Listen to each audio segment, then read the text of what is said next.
अच्छा जी, हम स्टार्ट कर लेते हैं next chapter number 64 which is abdominal wall, hernia and umbilicus. ठीक है, इस चैप्टर के जो लर्निंग ऑब्जेक्टिव है इसमें हम जो है सीखेंगे बेसिक एनाटॉमी एब्डोमिनल वॉल की और उसकी वीकनेसेस, एब्डोमिनल हर्निया के क्या कॉजेज़ होते हैं, हर्निया की टाइप्स कैसी हैं, क्लासिफिकेशन, हर्निया की क्लिनिकल हिस्ट्री किस तरह ली जाती है, एग्जामिनेशन फाइंडिंग्स क्या होती हैं और एब्डोमिनल हर्निया में कॉम्प्लिकेशंस क्या होंगी, non surgical surgical management hernia की मैश भी देखेंगे। ठीक है, किस तरह उससे मैनेज करते हैं, हर्निया की सर्जरी की कॉम्प्लिकेशंस और अदर एब्डोमिनल वॉल कंडीशंस। ठीक है, तो सबसे पहला टॉपिक इस चैप्टर का है एब्डोमिनल वॉल, उसकी बेसिक एनाटॉमी और फंक्शंस जो रिलेटेड हैं उसकी पैथोलॉजी के साथ।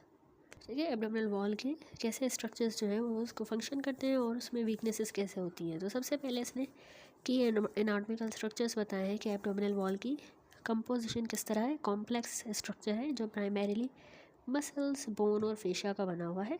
ठीक है, हमारे एब्डोमेन की जो रूफ है, छत ऊपर से, वहाँ पे हमारा क्या होता है, ऊपर लंग्स हैं लेकिन ऊपर उससे पहले नीचे डायाफ्राम है। डायाफ्राम उसको सेपरेट कर रहा है चेस्ट कैविटी से। चेस्ट कैविटी में नेगेटिव प्रेशर है। ठीक है, और एब्डोमिनल कैविटी से इसको सेपरेट कर रहा है, एब्डोमेन में पॉजिटिव प्रेशर होता है। यहाँ पर अगर वीकनेस हो जाएगी तो उससे पेशेंट को हाइटल हर्निया होगा, जिसमें एब्डोमिनल ऑर्गन जैसे बॉवल वगैरह चेस्ट में आ जाएंगे। ठीक है, फ्लोर की बात करें तो हमारा एब्डोमेन का फ्लोर नीचे जो है वो मस्कुलर पेरिनियम है। ठीक है, बोनी पेल्विस है लेकिन उसमें मस्कुलर पेरिनियम जो है वो वीकन हो सकता है, उसकी वजह से रेक्टम का प्रोलैप्स हो सकता है, ब्लेडर का और गायनोकोलॉजिकल ऑर्गन्स, ठीक है, उनका। या फिर पीछे देखिए हमारे एब्डोमिनल की पोस्टीरियर वॉल में स्ट्रॉन्ग मसल से वो सपोर्टेड है, वो रीजन स्ट्रॉन्ग है क्योंकि वहाँ पे वर्टिब्रल कॉलम है, रिब्स है, पेल्विस है। ठीक है, लेकिन हाउएवर वहाँ पे भी दो एरियाज़ हैं जिसको हम कहते हैं पोस्टीरियर ट्रायंगल्स, और ये वीक पॉइंट होते हैं और यहाँ पे रेयर किस्म के लंबर हर्नियाज हो सकते हैं। ठीक हो गया। इसी तरह एंटीरियर एब्डोमिनल वॉल की बात करें तो सामने से दो स्ट्रॉन्ग जो है वो rectus abdominis muscle vertically run कर रहे होते हैं। ये कट सेक्शन भी है, यहाँ पे भी आप देख सकते हैं, ये दो रेक्टस एब्डोमिनस मसल हैं। ये मसल्स जो है ना वो देमसेल्स हर्निया नहीं करवाते एक्चुअली। इनका जो सेंट्रल कनेक्शन है ना, ये लीनिया एल्बा, ये वीक एरिया होता है या इसकी वजह से एपिगैस्ट्रिक या अम्बिलाइकल हर्निया हो सकता है। ठीक है, लेटरली बात करें तो लेटरली एब्डोमेन में 3 लेयर्स ऑफ मसल्स हैं, क्रिस क्रॉसिंग फाइबर्स होते हैं उनके, तो वहाँ पे स्ट्रेंथ और फ्लेक्सिबिलिटी ज़्यादा है। ठीक है, पोस्टीरियर में हमने कहा था लंबर हर्निया, 2 पोस्टीरियर ट्राइंगल है उनमें से हो सकता है। ठीक है, अब थोड़ी सी पैथोलॉजी और इसके एसोसिएटेड कंडीशंस इसने समझाई हैं कि किस तरह एब्डोमिनल वॉल का डिज़ाइन प्रोटेक्शन भी प्रोवाइड कर रहा है, मोबिलिटी भी, लेकिन आल्सो इन एरियाज़ में अगर वीकनेस होगी तो पैथोलॉजी हो सकती है। तो हर्निया जो है उसकी सेवरल टाइप्स हैं जो इन वीक पॉइंट्स में से हो सकती हैं इन द एब्डोमिनल वॉल। एक होती है हाइटल हर्निया। अच्छा, हाइटल हर्निया याद रखें, जब डायाफ्राम की वीकनेस होगी तो एब्डोमेन वाला कंटेंट चेस्ट में चला गया, उसको कहेंगे हाइटल हर्निया। लंबर हर्निया क्या है, लंबर हर्निया में रेयर हर्निया जो posterior triangle of the back से होगा। एपिगैस्ट्रिक हर्निया कहाँ पे होगा, लीनिया एल्बा से अबव द एम्बिलाइकस, और अम्बिलाइकल हर्निया जो अम्बिलाइकस से ही होगा। ठीक है, प्रोलैप्स क्या होता है, प्रोलैप्स ऐसी कंडीशन है जब पेरिनियम की वीकनेस हो जाए तो उससे ब्लेडर, रेक्टम, यूट्रस ये नीचे की तरफ बल्ज होकर बाहर आ जाते हैं। ठीक है, अच्छा, हमारे जो है एब्डोमिनल वॉल का फंक्शन क्या होता है, प्रोटेक्शन कर रही है, एब्डोमेन के सारे ऑर्गन्स को इनक्लोज करके रखा है, और मोबिलिटी भी प्रोवाइड करती है, मूवमेंट जैसे flexion, extension, rotation, change in the capacity, ये चीज़ें। अच्छा, यहाँ पर इसने यही बात समझाई है कि हर्नियास और डाइवेरिकेशन ऑफ रेक्टाई के 2 रेक्टस एब्डोमिनस मसल स्ट्रॉन्ग हैं और इनको 6 पैक मसल जिनको कहा जाता है, इनकी स्ट्रेंथ और नेचुरल हर्निएशन नहीं हो सकती डायरेक्टली। एक्चुअली लीनिया एल्बा ही है जिसकी जो वीक पॉइंट होता है इन स्ट्रॉन्ग मसल्स के दरमियान, और उसमें वल्नरेबिलिटी होती है एपिगैस्ट्रिक हर्निया की भी और अम्बिलाइकल हर्निया की। ठीक है, तो यहाँ पे इसने समझाया है डाइवेरिकेशन ऑफ रेक्टाई, जिसको हम कहते हैं डायस्टेसिस रेक्टाई। ये एक्चुअली हर्निया नहीं होता। ठीक है, divarication of recti actually hernia नहीं है, ये वाइडनिंग और सेपरेशन हो जाती है रेक्टस एब्डोमिनस मसल्स की। जैसे लीनिया एल्बा स्ट्रेच होता है ना लेटरली, तो उनकी जो है रेक्टस एब्डोमिनस की वाइडनिंग और सेपरेशन होती है। कॉमनली ये मिडिल एज ओवरवेट मैन में देखा गया है, अपर एब्डोमेन में होता है डाइवेरिकेशन। और प्रेगनेंसी में भी वुमेंस में होता है अम्बिलिकस के नीचे, क्योंकि ग्रोइंग यूट्रस का प्रेशर होता है, ठीक है। इसको कहते हैं डायवेरिकेशन। वो एक्चुअली हर्निया नहीं है और उसमें किसी ट्रीटमेंट की भी ज़रूरत नहीं है, और लेकिन कुछ सर्जन फिर भी उसको कॉस्मेटिक रीजंस के लिए रिपेयर करते हैं। नेक्स्ट अब डिटेल में चलते हैं एब्डोमिनल हर्नियास की तरफ।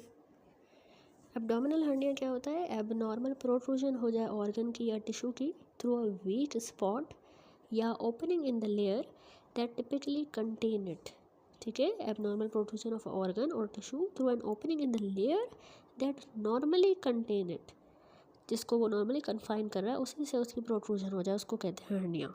तो एब्डोमेन के केस में ये ऑर्गन जो है मोस्ट कॉमनली, इसमें हमारा इंटेस्टाइन पुश होकर एब्डोमिनल वाल से और फेशिया से बाहर आ जाता है, ठीक है। अब इसकी की कुछ कैरेक्टरिस्टिक है हर्निया के।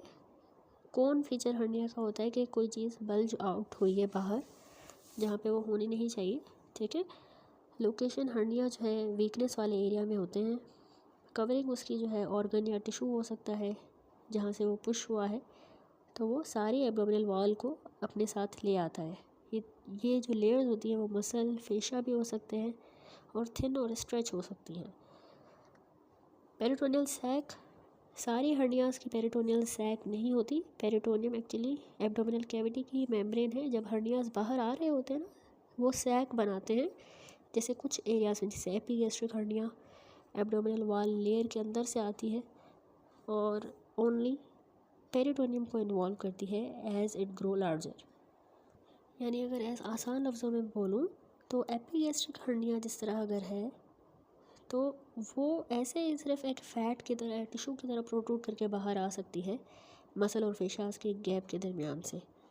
जो सैक है ना आउट पाउचिंग एब्डोमिनल लाइनिंग की, वो नहीं भी बन सकती जब तक कि हर्निया बड़ा नहीं हो जाता, ठीक है। ये बात इसने कही। आगे आता है कुछ anatomical causes of abdominal wall herniation. यहाँ पर 64.2 फिगर में इन्होंने डायवेरिकेशन ऑफ रेक्टाई दिखाई है। देखिए इसमें को एग्जिस्टिंग स्मॉल अम्बिलाइकल हर्निया भी हमें जो है नज़र आ रहा है, ठीक है। अम्बिलाइकल हर्निया साथ में है। ये एक्चुअली रेक्टाई मसल की डायवेरिकेशन हो गई है, डायस्टेसिस हुआ है, स्ट्रेच हुआ है, ठीक है, लीनिया एल्बा के स्ट्रेच होने की वजह से। ये एक्चुअली ट्रू हर्निया नहीं होता, लेकिन यहाँ पर साथ में इन्होंने अम्बिलाइकल हर्निया दिखाया है। अच्छा, अब जो है anatomical causes of abdominal wall herniation, इसमें सबसे पहले इसने बताया है नेचुरल वीकनेस के बारे में, कि ये एरियाज़ होते हैं जहाँ पे एब्डोमिनल वॉल का मसल नेचुरली ही वीक होता है या एब्सेंट होता है, ठीक है। तो इसमें दो स्पेसिफिक एग्जांपल आती हैं, लंबर ट्रायंगल्स और posterior wall of the inguinal canal. Lumbar triangle हमारे लोअर बैक पे होता है, ये मसल डेफिशिएंसी का एरिया होता है, ठीक है। Posterior wall of the inguinal canal भी एक नेचुरल वीक स्पॉट है जिसमें से हर्नियाज हो सकते हैं। फिर ये नेचुरल वीकनेस के बाद यहाँ पर इसने नेचुरल डिफेक्ट्स भी बताए हैं कि नेचुरल डिफेक्ट एक्चुअली हमारी एब्डोमिनल वॉल में ओपनिंग होती है जिनमें से कुछ स्ट्रक्चर्स ने पास होना होता है, लेकिन ये भी हर्निया के लिए साइड बन सकती हैं।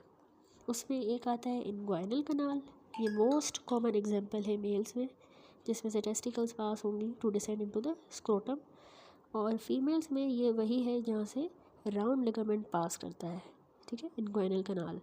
एक्चुअली ये इनहेरेंट वीकनेस इसमें अगर होगी तो इसमें इनडायरेक्ट इंग्वाइनल हर्निया हो सकता है, ठीक है। और इसमें ये भी बताया कि वाइडर और शॉर्टर पेल्विस अगर किसी का है तो उसमें उनको रिस्क ज़्यादा होता है वाइड एंड शॉर्ट पेल्विस में इंग्वाइनल हर्निया का। अदर एग्जांपल नेचुरल डिफेक्ट में है जैसे ईसोफेजल हाइटस, ईसोफेगस के लिए फीमोरल कनाल जिसमें से ब्लड वेसल्स पास करती है लेग में, और इसके अलावा अम्बिलाइकल सिकेट्रिक्स जो नेवल है, ये नेचुरल डिफेक्ट्स में आ जाता है। फिर दूसरे इसने बताया कुछ डेवलपमेंटल एब्नॉर्मलिटीज़ भी होती हैं, यानी ये हर्निया रिजल्ट करती है जब नॉर्मल फीटल डेवलपमेंट का फेलियर हो जाता है। उसमें आती है इनडायरेक्ट इंग्वाइनल हर्निया, ठीक है। Most common type of congenital hernia है जब प्रोसेस वेजाइनलिस, जो एक ट्यूब होती है पेरिटोनियम की, वो डिसेंड करती है with the testicle fail to close properly after birth, तो एक ओपन चैनल रह जाता है हर्निया के लिए, इसको कहते हैं इनडायरेक्ट इंग्वाइनल हर्निया।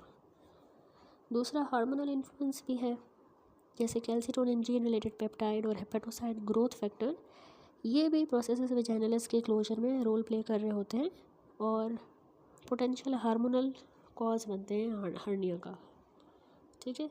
इसके अलावा अदर कंजेनिटल हर्नियाज में आता है मोरगैग्नी एंड बोशडेलिक हर्निया, ये नाम गिवन है मोरगैग्नी एंड बोशडेलिक। ये डायफ्राम की हर्नियाज हैं, ठीक है। As well as some umbilical hernias in the new borns, ये कंजेनिटल में आ जाती हैं। ये ऑफन कंजेनिटल एबनॉर्मलिटीज़ के साथ भी एसोसिएटेड होती है।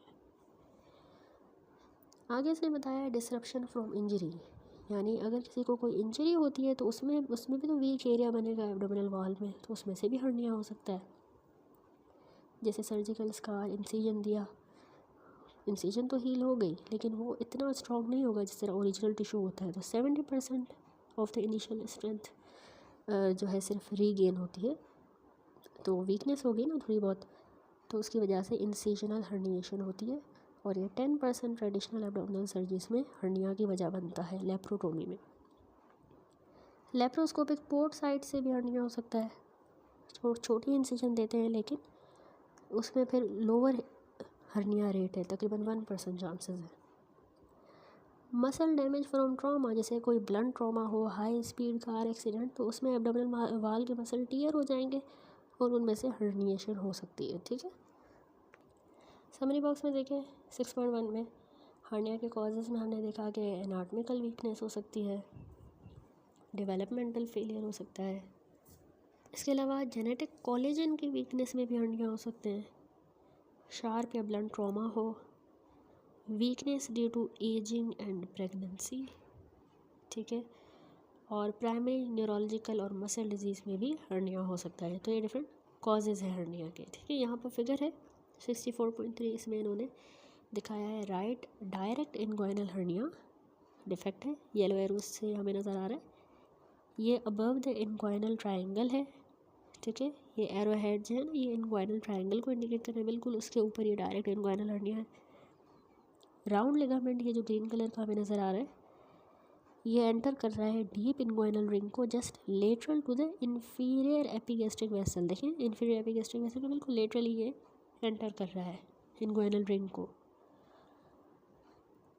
इस फिगर में देखें ट्रॉमेटिक हर्निया दिखाया है इन्होंने, राइट इलियक फोसा में देखा आ गया है कंटेंट मोटर व्हीकल एक्सीडेंट के बाद, जिसमें lateral muscles along with tiny silver of bone were torn of the iliac crest, छोटी सी देखिए बोन भी टाई ऑफ इलियक क्रेस्ट से निकल के बाहर आ गई है, ट्रॉमेटिक हर्निया। तो यहाँ तक ये सारे हमने कॉजेज़ ऑफ हर्निया देखे, ठीक है, डिफरेंट ये कॉजेज़ थे, ये natural weakness, natural defect, developmental abnormality, disruption from injury, ठीक है। अब आ जाए कि पैथोफिजियोलॉजी कैसे है हर्निया फॉर्मेशन की, बनता कैसे हर्निया। पैथोफिजियोलॉजी में याद रखें इसमें कोलेजन का रोल और जेनेटिक भी आ जाता है। एक्चुअली हमारी एब्डोमिनल वॉल स्ट्रॉन्ग इनफ होती है कि ये हाई इंटरनल प्रेशर को बर्दाश्त कर लेती है, लेकिन हाँ अगर कुछ हर्निया सजेस्ट करते हैं फंडामेंटली कोलेजन डिजीज़, यानी उसमें पेशेंट को कोई ना कोई इनहेरिटेड प्रॉब्लम होता है कोलेजन का, ठीक है। जैसे इसके अलावा इसने ये भी बताया है कि हैवी वज़न उठाने से, कफिंग से डायरेक्टली हर्निया नहीं होता, लेकिन उससे अगर प्री एग्जिस्टिंग कोई वीकनेस है पेशेंट को तो वो ज़्यादा ऑब्वियस हो जाएगी, ठीक है। इसके अलावा इसने ये भी लिंक किया है कि हर्नियास जो है वो लिंक हुई हुई हैं अदर कंडीशन के साथ, जैसे aortic aneurysm, severe collagen disorder जैसे एहलर-डैनलॉस सिंड्रोम, तो उसमें टिश्यू इतना वीक होता है कि हर्निया का रिपेयर भी बहुत ज़्यादा चैलेंजिंग है और अनसक्सेसफुल होता है। स्मोकिंग भी याद रखें एक रिस्क फैक्टर है हर्निया का, क्योंकि उसमें कोलेजन की मैचुरेशन इम्पेयर हो जाती है और टिश्यू वीकन हो जाता है। एल्डरली लोगों में भी याद रखें हर्निया जो है ज़्यादा प्रोन होता है, क्योंकि उनकी नेचुरल डीजेनरेटिव वीकनिंग हो जाती है मसल्स की और फाइब्रस टिश्यू की, तो इसलिए एल्डर लोगों में ज़्यादा हर्निया होते हैं। इंजरी का क्या इफेक्ट है, इंसिजनल हर्निया ज़्यादा कॉमन है, हाई बॉडी मास इंडेक्स वाले लोगों में, उनको वूंड कॉम्प्लिकेशन ज़्यादा होती हैं, तो उनमें भी सर्जन और मेथड ऑफ क्लोजर एक मेजर रिस्क फैक्टर होता है। Highlighting the quality of surgical technique can significantly influence the likelihood of hernia. अच्छा, अब उसके बाद इसने हमें बताया है कुछ फंडामेंटल प्रिंसिपल और कंपोनेंट एब्डोमिनल हर्निया के। इसने एनाटॉमिकल स्ट्रक्चर एक्सप्लेन किया है और इसकी पैथोलॉजी के स्टेजेस एंड कॉम्प्लिकेशंस। अच्छा, एसेंशियल कंपोनेंट क्या होता है हर्निया का? हर्निया जो एब्डोमिनल वॉल की हर्निया है ना, उसके दो प्राइमरी पार्ट होते हैं। एक डिफेक्ट होता है, दूसरा कंटेंट। डिफेक्ट जो है ना वो एब्डोमिनल वॉल में है, फेशिया में भी हो सकता है, मसल में, या दोनों में। वो होल है जिसमें से वो प्रोट्रूड करेगा। जबकि कंटेंट वो ऑर्गन है या वो टिश्यू है जिसने बाहर उसमें से निकलना है। ठीक है, तो डिफेक्ट जो है वो बहुत स्मॉल भी हो सकता है, बड़ा भी हो सकता है, और उसका साइज़ और वाल की रिजिडिटी बहुत क्रिटिकल है to the risk of complication. छोटा डिफेक्ट जो है रिजिड एजेस के साथ अगर होगा, उसके एजेस अगर रिजिड होंगे, डिफेक्ट छोटा है, तो उसमें कंटेंट ट्रैप हो सकता है। हर्निया के कंटेंट और उसकी टाइप देखें। कंटेंट हर्निया के वेरी कर सकते हैं। एक होते हैं extra peritoneal tissue, intra peritoneal structure. Extra peritoneal सिर्फ जो है फैट हो सकता है, या अगर डायरेक्ट इनगोरल हर्निया का केस है तो उसमें यूरिनरी ब्लेडर हो सकता है। ठीक है, एक्स्ट्रा पेरिटोनियल ये हो गया।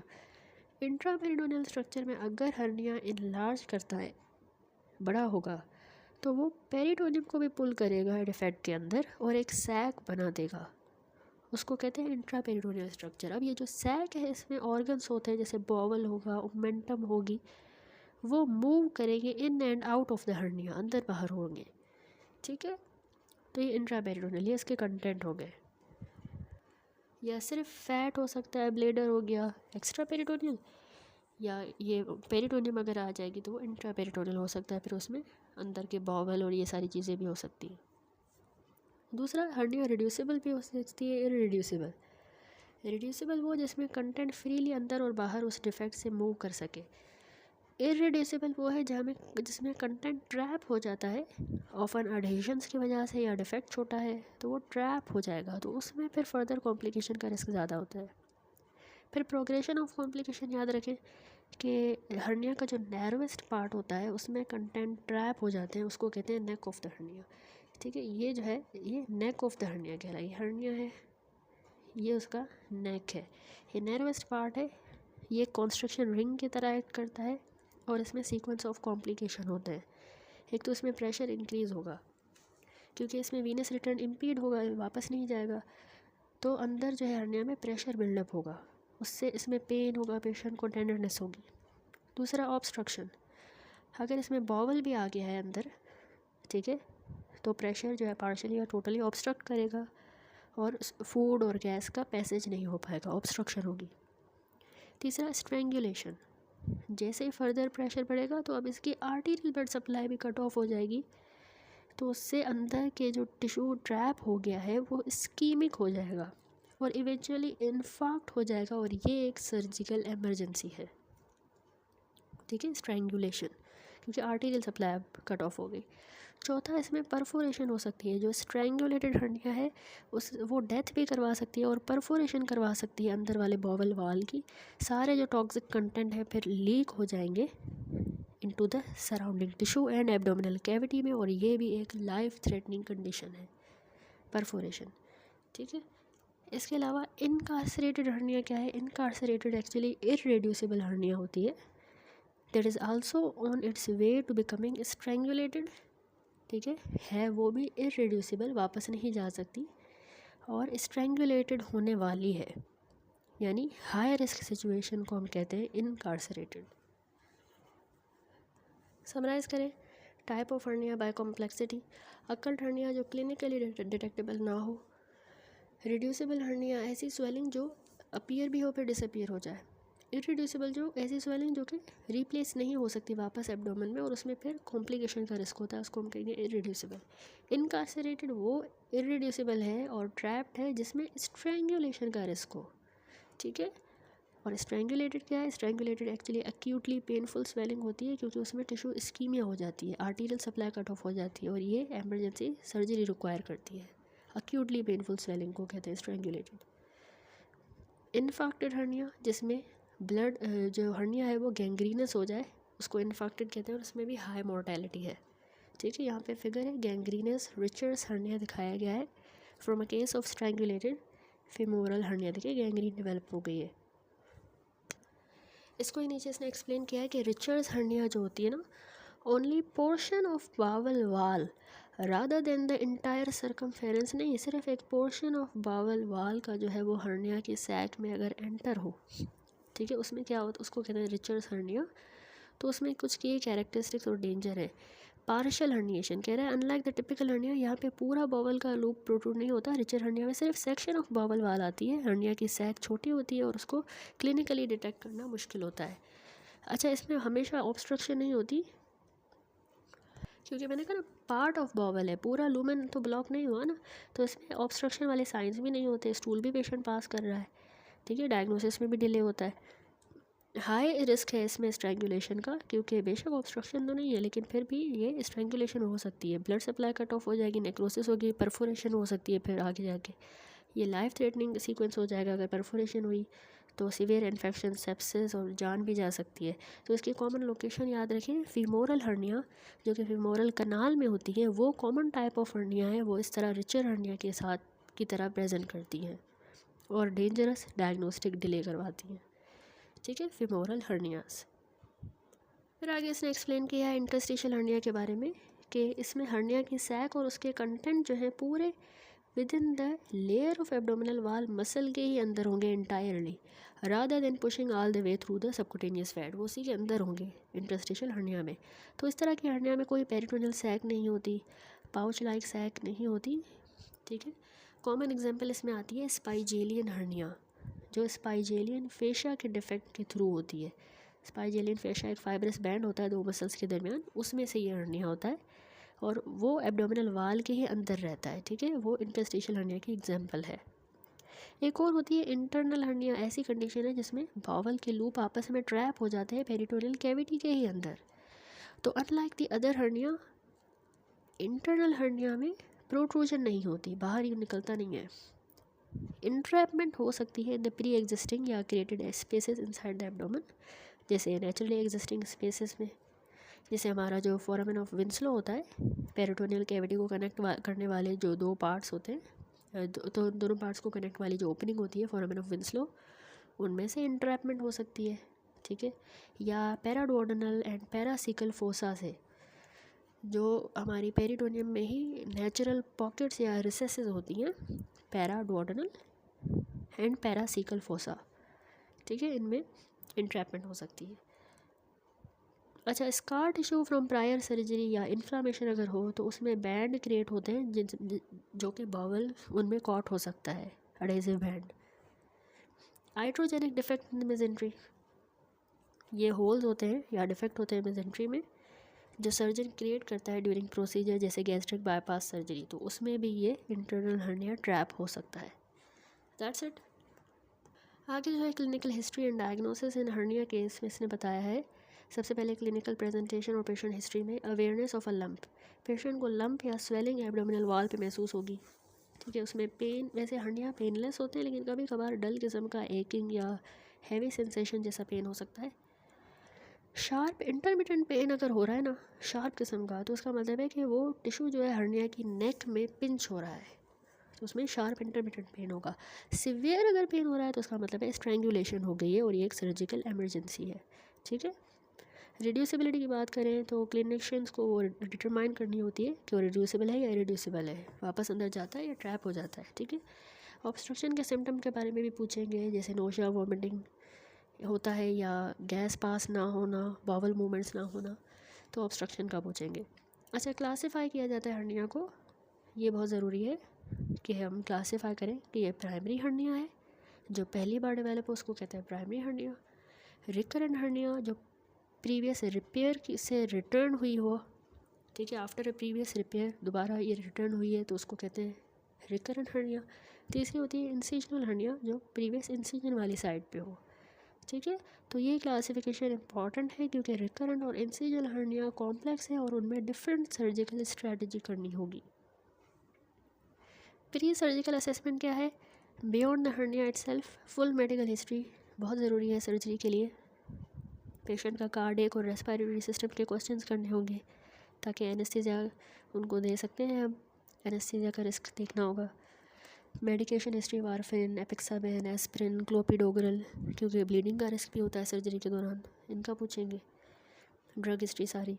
और सिंस बहुत से हर्निया आउट पेशेंट बेसिस पे रिपेयर किए जाते हैं, लेकिन पेशेंट की होम सिचुएशन भी हमने एवेल्यूएट करनी है, आपकी होम सपोर्ट, हॉस्पिटल से डिस्टेंस और मोबिलिटी, ताकि सेफ रिकवरी को हम इंश्योर करेंगे। ठीक है, फिर आता है एग्जामिनेशन फॉर हर्निया। अच्छा, हर्निया के एग्जामिनेशन में पेशेंट को जब हम एग्जामिन करेंगे उसमें फ़िज़िकल एग्जामिनेशन डिफरेंट पोजीशन की जाएगी ताकि उसकी प्रेजेंस को कंफर्म करें, कैरेक्टरिस्टिक डिटरमाइन करें और पोटेंशियल कॉम्प्लिकेशंस को भी आइडेंटिफाई करें। तो इंस्पेक्शन और प्रोवोकेटिव मैन्यूवर्स होते हैं। पहले हमने पेशेंट को लाई डाउन करवाना होता है, फिर हम स्टैंड करवाते हैं। स्टैंडिंग पोजीशन में हर्निया ज़्यादा प्रोमिनेंट होता है। हर्निया अपीयर करवाने के लिए या इनलार्ज होने के लिए पेशेंट को हम कहते हैं आप कफ करें या वेल्सेल्वा मैन्यूवर परफॉर्म करें, स्ट्रेन करवाते हैं। डायवेरिकेशन ऑफ रेक्टाई के लिए पेशेंट को हम कहते हैं कि अपना हेड लिफ्ट करें, पिल्लो से थोड़ा सा ऊपर करें, तो उससे क्या होगा कि रेक्टस मसल सेपरेट होंगे और कंडीशन रिवील हो जाएगी। की पॉइंट ये है कि हर्निया जो है वो प्रेजेंट होगा इवन अगर हमें एग्जामिनेशन के दौरान विजिबल नहीं भी है। ठीक है, ये याद रखें, अगर हमें नहीं भी मिल रहा एग्जामिनेशन पे लेकिन हर्निया हो सकता है। अगर पेशेंट रिपोर्ट कर रहा है कि उसको इंटरमिटेंट स्वेलिंग होती है तो हर्निया स्टिल एग्जिस्ट कर सकता है। फिर फिज़िकल फाइंडिंग आती हैं। फिज़िकल फाइंडिंग में जो हर्निया के ऊपर की स्किन है वो यूजुअली नॉर्मल कलर की होती है। अगर आपको रेडनेस या सेलुलाइटिस के साइंस मिल रहे हैं स्वेलिंग के ऊपर तो ये एक क्रिटिकल साइन है कि इसकी हर्निया स्ट्रैंगुलेट हो गई है और ये एक इमीडिएट एमरजेंसी ट्रीटमेंट रिक्वायर करती है। ठीक है, क्लासिक साइन हर्निया का होता है एक्सपेंसाइल कफ इम्पल्स। हम क्लिनिशियन क्या करता है कि लंप के ऊपर हाथ रखता है और पेशेंट को कहता है आप खांसे, तो उसमें फिर जो है ना वो हर्निया को फील करेगा, हर्निया उसमें एक्सपेंड करेगी। ठीक है, अगर कफ इम्पल्स नहीं है तो ये मिसलीडिंग भी हो सकता है। अगर हर्निया की नेक बहुत ज़्यादा टाइट है और हर्निया इरिड्यूसिबल है तो उसमें हमें इम्पल्स नहीं भी मिल सकती। ठीक है, ये भी याद रखें। और ये एक्चुअली फेमोरल हर्निया में टिपिकल है, उसमें हमें ये इम्पल्स नहीं मिलती। मिसडायग्नोसिस हो सकती है as a swollen lymph node. अच्छा, कफ इम्पल्स जो है हमें अदर कंडीशंस में भी फील होती है, जैसे सेफेना वेरिक्स, ग्रोइन की वेन्स डायलेटेड होती है, उसमें भी हमें कफ इम्पल्स मिलता है। तो ये डिफरेंशियल्स भी जहन में रखें। फिर एडिशनल असेसमेंट आती है। अगर हर्निया वन ग्रोइन में हमें मिला है तो ये ज़रूरी है आप दूसरी साइड, स्टडीज़ से पता चला है कि हिडन हर्निया ऑपोजिट साइड पे भी होती है 20% ऑफ द पेशेंट में। एक और बात कि अगर हर्निया खुद जो है रिड्यूस नहीं हो रहा तो हम पेशेंट को कहेंगे कि आप पहले इसको रिड्यूस करने की कोशिश करें, क्योंकि वो तो फेमिलियर है ना, उसको ये डिजीज़ है, टेक्निक के साथ वो फेमिलियर है कि कैसे इसको रिड्यूस करना है, तो सर्जन उससे अननेसेसरी डिस्कम्फर्ट नहीं करेगा। अगर दोनों पेशेंट और सर्जन उसको रिड्यूस नहीं कर पा रहे तो इस कंडीशन को हम ज़्यादा अर्जेंट कंसिडर करते हैं और हमने प्रॉम्प्ट ट्रीटमेंट करना होगा। ठीक है, समराइज़ करें, चेक देखें। सबसे पहले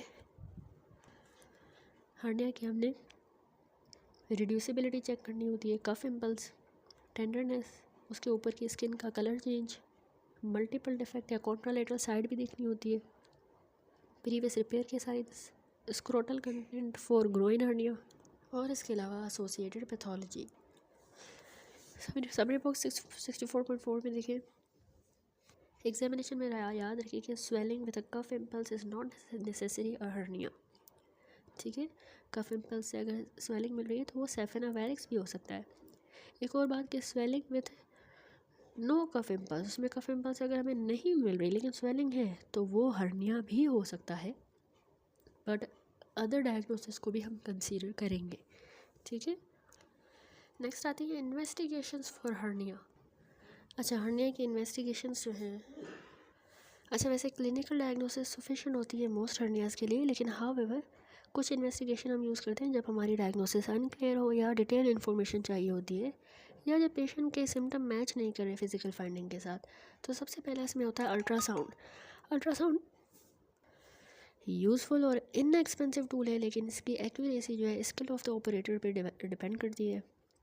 इसको हम इरिड्यूसिबल हर्निया के केस में यूज़ करते हैं ताकि हम डिफरेंशिएट करें स्वेलिंग को बाकी कंडीशंस के साथ, जैसे ये मास या फ्लूइड कलेक्शन तो नहीं है या ये इनलार्ज्ड लिम्फ नोड तो नहीं है, सेफेना वेरिक्स यानी डायलेटेड वेन से।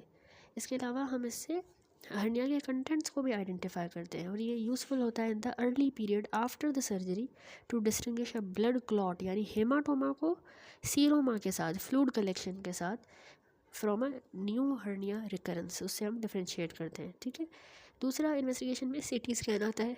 सीटी स्कैन कॉम्प्लेक्स हर्निया में हेल्पफुल है, जैसे लार्ज वेंट्रल हर्निया और इंसीजनल हर्नियाज में सीटी स्कैन अच्छा रहता है। डिटेल इमेज मिलती है हमें, नंबर और साइज़ ऑफ मल्टीपल डिफेक्ट्स पता लग जाते हैं, कंटेंट पता लगता है हर्निया का।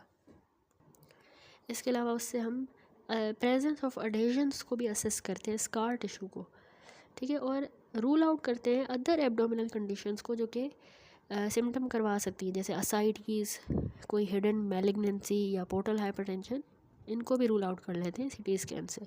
डिटेल्ड व्यू मिलता है मसल्स का और सर्जिकल रिपेयर प्लान करने का। एक और एमआरआई भी की जाती है, ये स्पेसिफिक कंडीशन में यूज़ होता है, स्पेसिफिक कंडीशन को डायग्नोज करने के लिए, जिसको हम कहते हैं स्पोर्ट्समैन ग्रोइन, गिलमोर्स ग्रोइन भी इसको कहा जाता है, जिसमें मेन सिम्टम पेन होता है, ठीक है।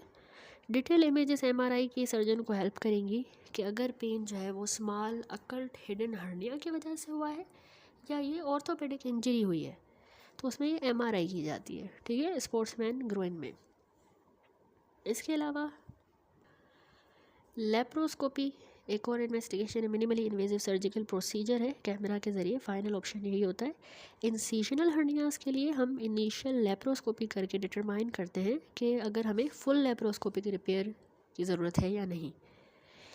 During inguinal hernia repair laparoscopy हम यूज़ करते हैं ताकि हम अनडिस्कवर्ड हर्निया को चेक कर लें ऑपोजिट साइड पे भी।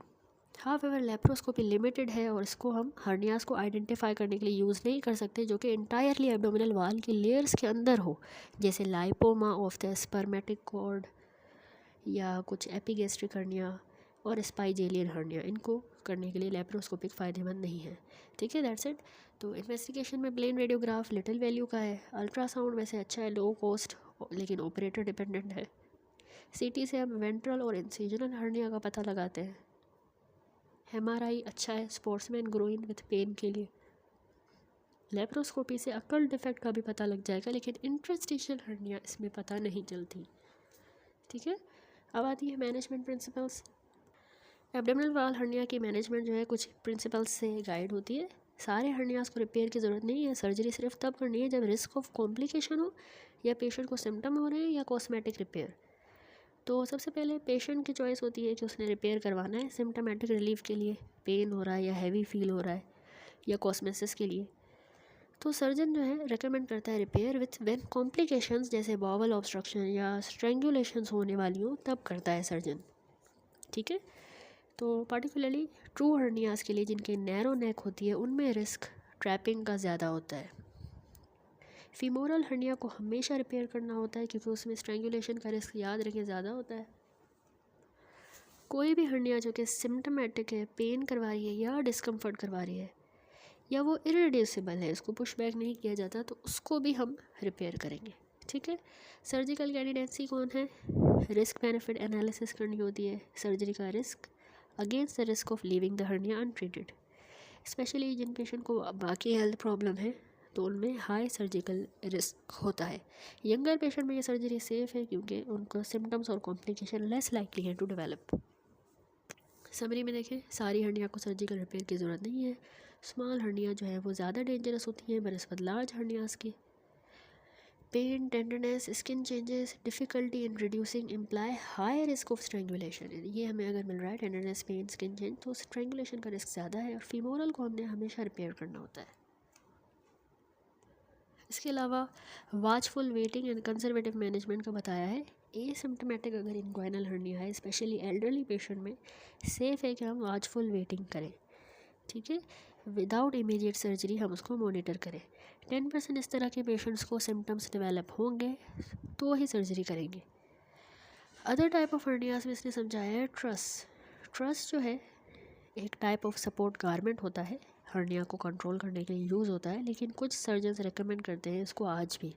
ट्रस्ट जो है वो हम यूज़ कर सकते हैं, एक ये कंजर्वेटिव में आता है, ठीक है। इसके अलावा स्मॉल अम्बिलाइकल या एपिगैस्ट्रिक हर्निया में भी हम कंजर्वेटिव करते हैं क्योंकि उनमें फ़ैट या ओमेंटम ही होता है, इतना रिस्क नहीं होता कॉम्प्लिकेशन का, ठीक है, अम्बिलाइकल या एपिगैस्ट्रिक हर्निया में, स्मॉल अम्बिलाइकल।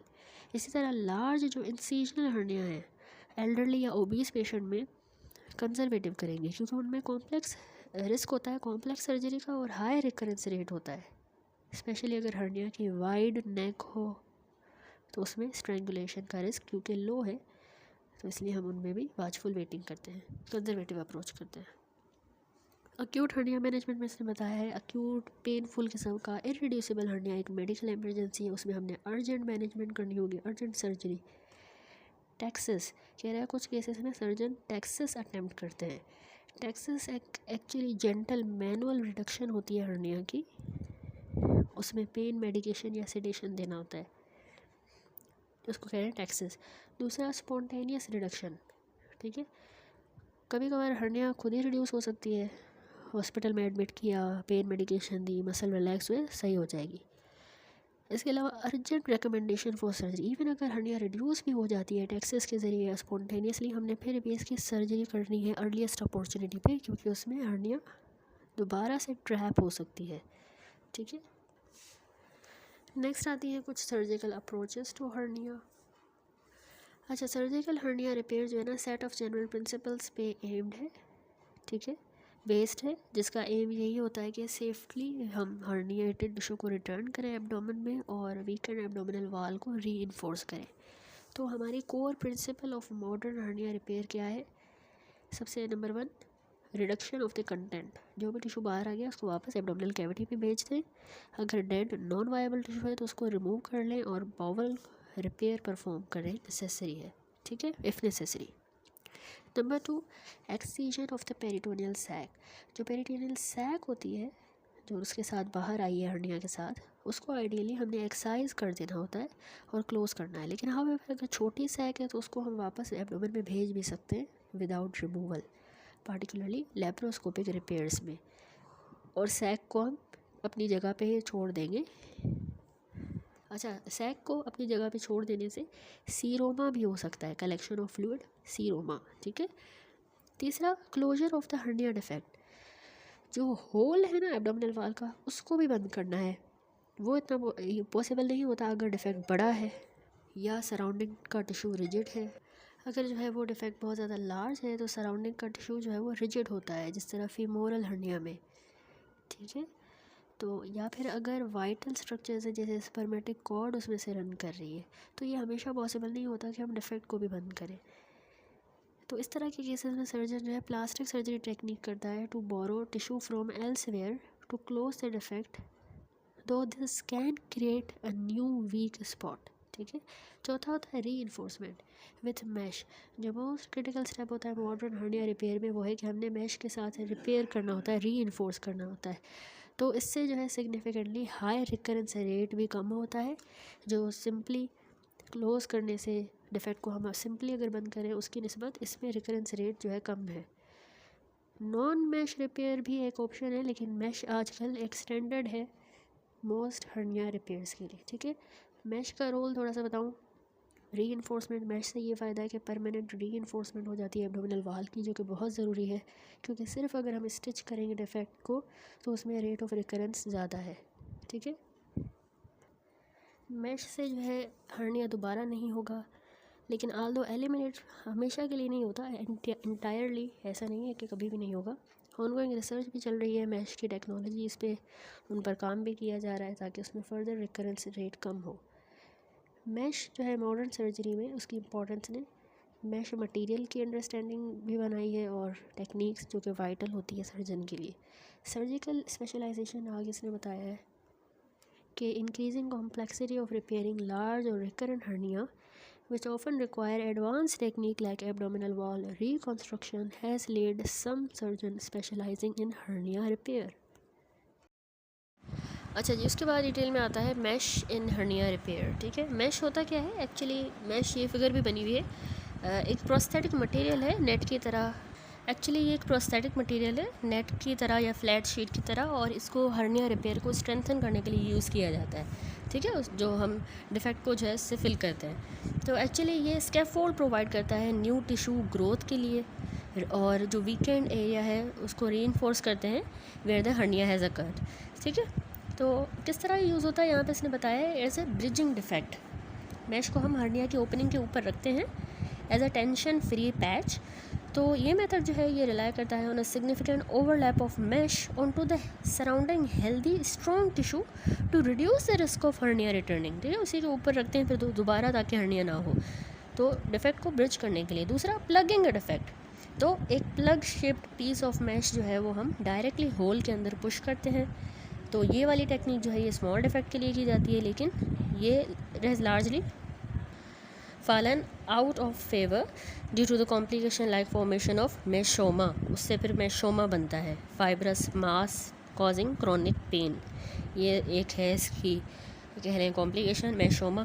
ठीक है, वैसे प्लग करने के लिए स्मॉल डिफेक्ट्स में यूज़ होता था, लेकिन मेशोमा बन जाता था, तो इसलिए ये इसकी कॉम्प्लिकेशन है। एंड माइग्रेशन ऑफ मैश हो सकती है, या नियर बाय स्ट्रक्चर्स ऑर्गन्स की इरोजन भी हो सकती है। ठीक है, इसके अलावा है ऑगमेंटिंग अ रिपेयर, तो उसमें भी यूज़ होता है, यानी ऑप्टिमल मेथड कंसीडर होता है ये ऑगमेंटिंग अ रिपेयर। सर्जन क्या करता है, पहले हर्निया डिफेक्ट को सूचर्स के साथ क्लोज करता है, फिर जो है ना मैश को उसके ऊपर जो है ऐड करता है top of the repair for reinforcement. ठीक है, तो इससे एक टेंशन फ्री अप्रोच ये एक किस्म की है, यानी मैश स्ट्रेच नहीं होगा, इसमें टाइटली स्ट्रेच नहीं होगा, तो इससे ये फ़ायदा है कि रिकरेंस और पेन नहीं होगा। ठीक है, तो ऑगमेंटेशन ऑफ रिपेयर में ये काफ़ी ज़्यादा हेल्पफुल है। इसके अलावा इस पैराग्राफ में इसने कुछ ना हाईलाइट किए हैं 2 की पॉइंट्स प्रॉपर मैश प्लेसमेंट में।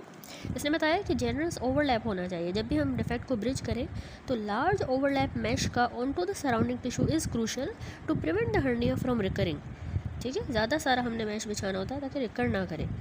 अवॉइड इनले, इसने कहा है कि इनले को अवॉइड करें। क्या मतलब कि जो मैश को है हम डायरेक्टली मैश को सूचर करते हैं into the defect edge to edge with no overlap. Overlap को हम कह रहे हैं इनले। ठीक है, इनले नहीं होना चाहिए, इनले इज़ नॉट रिकमेंडेड। हमने डायरेक्टली डिफेक्ट के ऊपर जो है वो मैश को सूचर करना है edge to edge with no overlap. ठीक है, तो ये मेथड जो है इससे नेसेसरी रीइंफोर्समेंट प्रोवाइड नहीं होती और ये प्रोन है to failure. In essence the best practice today is to close the hernia with the sutures first. ठीक है, पहले जो है सूचर से बंद करते हैं हर्निया को आजकल, और फिर हम एक टेंशन फ्री मैश का पैच ऐड करते हैं रीइंफोर्समेंट के लिए, ताकि जनरस ओवरलैप हो on to the surrounding healthy tissue. तो इस कॉम्बिनेशन से ये फ़ायदा है कि टेंशन मिनिमाइज़ होगी, रिस्क ऑफ रिकरेंस कम होगा और कॉम्प्लिकेशंस भी नहीं होंगी। ठीक है, तो ये सब बातें इसने यहाँ पर इस पैराग्राफ में समझाई। अब आती हैं कुछ मैश की टाइप्स। मैश टाइप्स में इसने समझाया है कि 2 मेन ग्रॉस स्ट्रक्चर्स मैश के जो है वो यूज़ होते हैं हर्निया रिपेयर में। एक होता है नेट मैशेस, दूसरी होती है शीट मैशेस। ठीक है, जो नेट मैशेस होती हैं ना, नेट की बनी हुई, वो वूवन या निटेड होती हैं, उनमें पोरस किस्म का नेट लाइक स्ट्रक्चर होता है। ठीक है, तो वो जो पोर्स होते हैं वो अलाउ करेंगे पेशेंट के अपने टिश्यू को कि वो ग्रो करे उस मैश के अंदर से। ठीक है, तो कुछ महीनों के बाद मैश बिल्कुल इंटीग्रेट हो जाती है होस्ट के सराउंडिंग टिश्यू के साथ। इससे स्ट्रॉन्ग किस्म का रीइंफोर्स्ड एरिया क्रिएट होता है, that is the part of the bodies on natural structure, उसी में ही घुल मिल जाएगा। ठीक है, ये नेट मैशेस है। और इनिशियल फिक्सेशन हम ग्लू के साथ करते हैं इसमें, या सूचर्स, टैक्स या स्टेपल्स। ठीक है, कुछ केसेस में जैसे extra peritoneal repair of inguinal hernia no fixation में भी needed because internal abdominal pressure hold the mesh in place, उसमें फिर हमें ज़रूरत भी नहीं पड़ती स्टेपल्स वगैरह की। ठीक है, इसके अलावा है शीट मैशेस। दूसरी जो शीट मैशेस होती हैं वो नॉन पोरस शीट्स होती हैं जिनमें मल्टीपल परफोरेशंस होंगी, लेकिन वो डिज़ाइन नहीं की गई for the tissue in growth in the same way just like the net meshes. उसकी तरह इसमें टिश्यू इन ग्रोथ नहीं होता। तो ये शीट मैशेस का फंक्शन ये है कि instead of integrating with the tissue, ये शीट मैशेस जो है इनकैप्सुलेट हो जाती है होस्ट के फाइब्रस टिश्यू के साथ। ठीक है, होस्ट का जो फाइब्रस टिश्यू है उसके साथ जो इनकैप्सुलेट हो जाएंगी। ठीक है, इसका ये फंक्शन है शीट मैशेस का कि instead of integrating with the tissue, ये शीट मैशेस जो है वो इनकैप्सुलेट होती हैं by the host fibrous tissue. Host का अपना फाइब्रस टिश्यू उसको इनकैप्सुलेट करता है। इसका मतलब है कि लेयर ऑफ स्कार टिश्यू जो है ना वो मैश के अराउंड बन जाती है और उसको सराउंडिंग के बॉडी टिश्यू से वॉल ऑफ कर रही होती है। ठीक है, ये फंक्शन है शीट मैशेस का। अच्छा, फिक्सेशन की बात करें तो शीट मैशेस जो है क्योंकि ये इंटीग्रेट नहीं कर रही तो इसलिए ये ऑलवेज़ रिक्वायर करती हैं स्ट्रॉन्ग नॉन अब्जॉर्बेबल फिक्सेशन। जैसे हमें इनमें सूचर्स या टैक्स लगाने पड़ेंगे ताकि ये मैश जो है वो माइग्रेट ना हो जाए या शिफ्ट ना हो जाए टाइम के साथ। ठीक हो गया। उसके बाद आगे देखिए इसने एक्सप्लेन किया है type of synthetic meshes for hernia repair. इसने टाइप्स इसमें बताई हैं कि 3 मेन तरह की टाइप्स होती हैं सिंथेटिक मैशेस की जो हर्निया रिपेयर में यूज़ होती है। एक होती है पॉलीप्रोपाइलीन, पॉलिस्टर, और तीसरी जो है पॉलीटेट्राफ्लोरोइथाइलीन। ठीक है, तो पॉलीप्रोपाइलीन का याद रखें कि वो इनर्ट हाइड्रोफोबिक मोनोफिलामेंट मटेरियल होता है। ऐसे डिज़ाइन किया गया है कि ये इम्यून रिस्पॉन्स प्रोवोक नहीं करेगा और बैक्टीरियल इनग्रोथ को भी रेजिस्ट करता है, पॉलीप्रोपाइलीन। दूसरा मैश में मटेरियल होता है पॉलिस्टर। इस टाइप वाली जो मैश होती है ये पॉलीप्रोपाइलीन की तरह ही है, लेकिन ये हाइड्रोफिलिक है। हाइड्रोफिलिक तो ये माइक्रोवास्कुलर इनग्रोथ को इनकरेज करेंगी। ठीक है, माइक्रोवास्कुलर इनग्रोथ। तीसरी जो है पॉलीटेट्राफ्लोरोइथाइलीन, ये मैशेस फ्लैट शीट होती हैं जो कि इनर्ट हैं और रेजिस्टेंट होती हैं टू बोथ टिश्यू इनग्रोथ भी और अडेजन फॉर्मेशन को भी ये रेजिस्टेंट है। ठीक है, तो मैशेस जनरली नॉन एब्जॉर्बेबल होती हैं, ऐसे डिज़ाइन की गई है कि वो टिश्यू इनग्रोथ को प्रोवोक करे, जिससे फॉर्मेशन ऑफ टिश्यू बैरियर होगा और हर्निया रिपेयर में रीइंफोर्स होगा। कुछ मैशेस जो हैं उनमें कंपोजिट स्ट्रक्चर्स होते हैं, स्ट्रक्चर होता है विथ एंटी एडहेसिव बैरियर्स।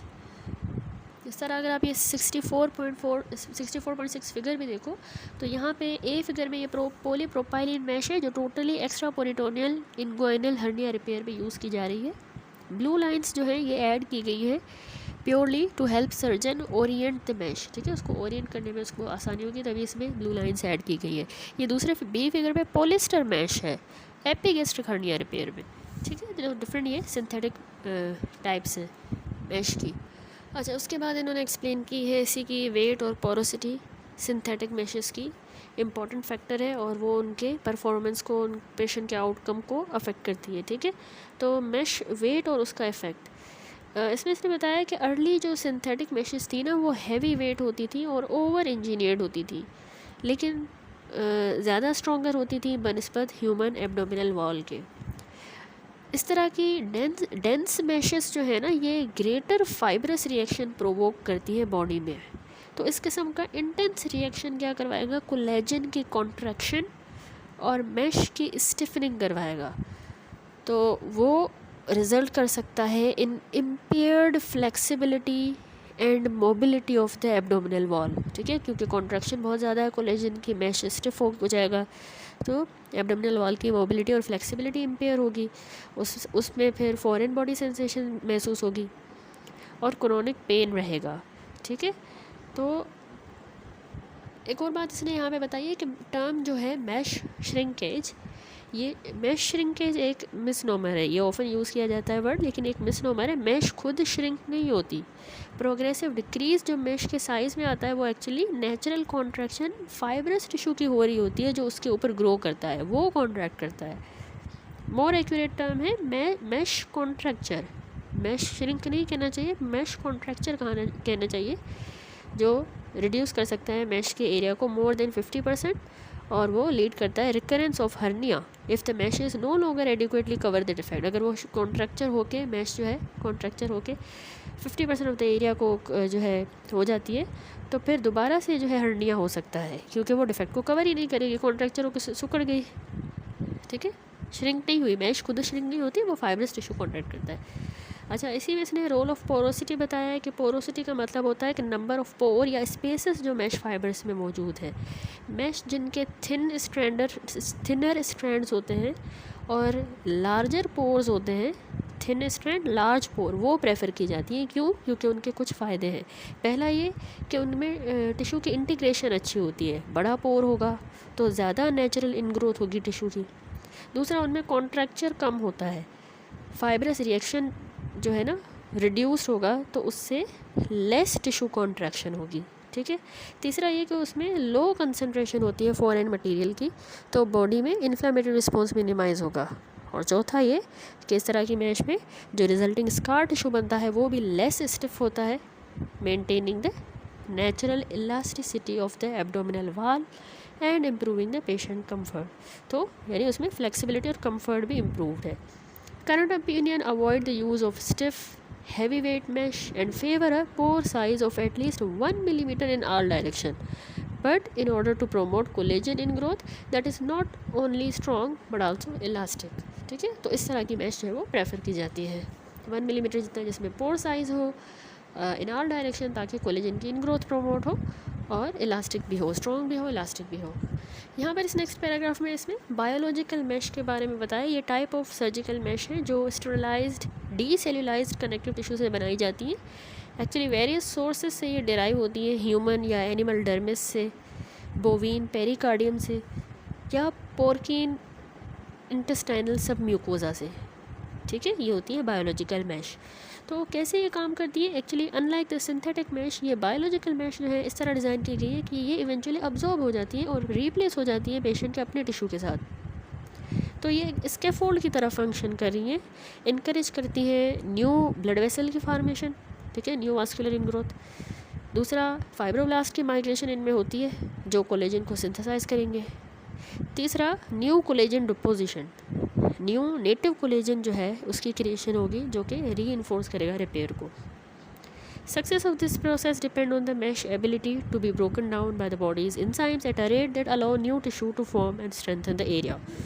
अच्छा, अब इसमें कुछ चैलेंजेस और कंसीडरेशन है कि जो रेट होता है एंजाइमेटिक डिग्रेडेशन का और कोलेजन की डिपोजिशन का, वो डिफरेंट प्रोडक्ट्स में वेरी करता है और लोकल इन्वायरमेंट से भी इन्फ्लुएंस होता है।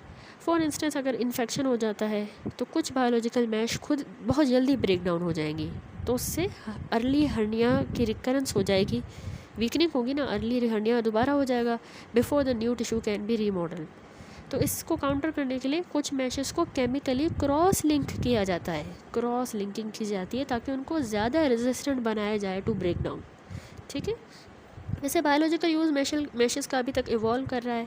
इनका रोल एब्डोमिनल वाल हर्निया रिपेयर में अभी तक फुल इस्टेब्लिश नहीं हुआ। ये ज़्यादा एक्सपेंसिव है बनस्पत सिंथेटिक मैश के, जिसकी वजह से इनका यूज़ स्पेसिफिक क्लिनिकल सिचुएशन में ही लिमिटेड है।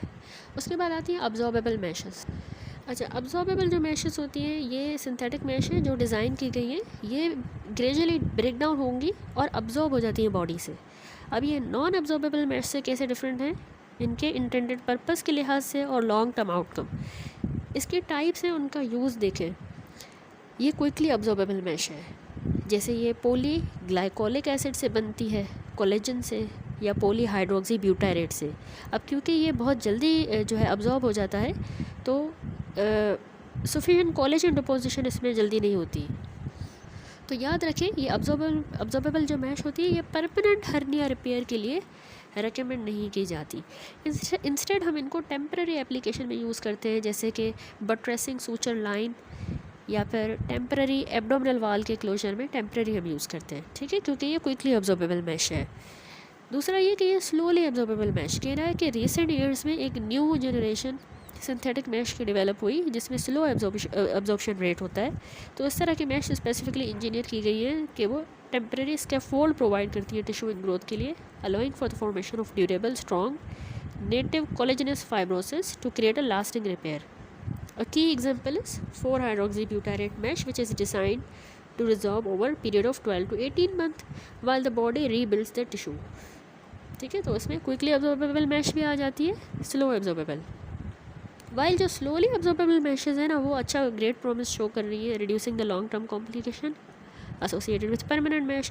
जैसे हमें पता है ना, परमानेंट मैश में क्या मसला होता है, chronic pain, foreign body sensation, infection, तो ये सब इसमें नहीं होता। लॉन्ग टर्म आउटकम इसके फिर भी अंडर इन्वेस्टिगेशन है। गोल यही होता है for the body to replace the mesh with its own strong tissue, but more data is needed to confirm the long term durability and efficacy of this approach in preventing the hernia recurrence. Then tissue separating meshes हैं। अच्छा, tissue separating meshes को हम याद रखें composite meshes भी कहते हैं। ये डिज़ाइन की गई है for use with in the peritoneal cavity ताकि अडेजन फॉर्मेशन ना हो, while still promoting tissue in growth on the abdominal वाल। तो इनका डुअल सरफेस स्ट्रक्चर होता है। इनका पैराइटल साइड होती है, विजिटल साइड। पैराइटल साइड जो है हमारी एब्डोमिनल वाल को फेस करेगी, फेशिया मसल पेरिटोनियम को। ठीक है, वो स्टिकी सी होती है, अडेरेंस होती है, और टिश्यू अडेरेंस और होस्ट टिश्यू इन ग्रोथ के लिए वो स्टिकी होती है। ठीक है, तो ये पैराइटल साइड जो है स्ट्रेंथन करेगी हर्निया रिपेयर को।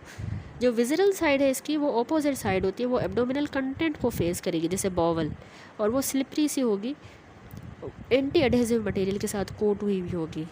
तो ये बैरियर जो है can be made of substances like polycellulose, collagen, PTFE, और ये इंटेंडेड होती है to prevent unwanted adhesion between the mesh and the internal organ. ठीक है, ये दो उसकी साइड्स हैं। लेकिन इसकी डिस्पाइट इनका डिज़ाइन, ये मटेरियल फिर भी 100% इफेक्टिव है, अडेजन नहीं होने देता। तो उसके नतीजे में intraperitoneal mesh placement is associated with serious complication. अब क्योंकि अडेजन नहीं होने दे रहा तो इसमें बॉवल ऑब्स्ट्रक्शन हो सकती है। Formation of adhesion can twist और ब्लॉक द इंटेस्टाइन। ठीक है, तो बॉवल ऑब्स्ट्रक्ट हो जाएगा। मैश इरोजन हो सकती है, मैश ग्रेजुअली वेयर थ्रू होगी और माइग्रेट कर सकती है एडजेसेंट ऑर्गन में।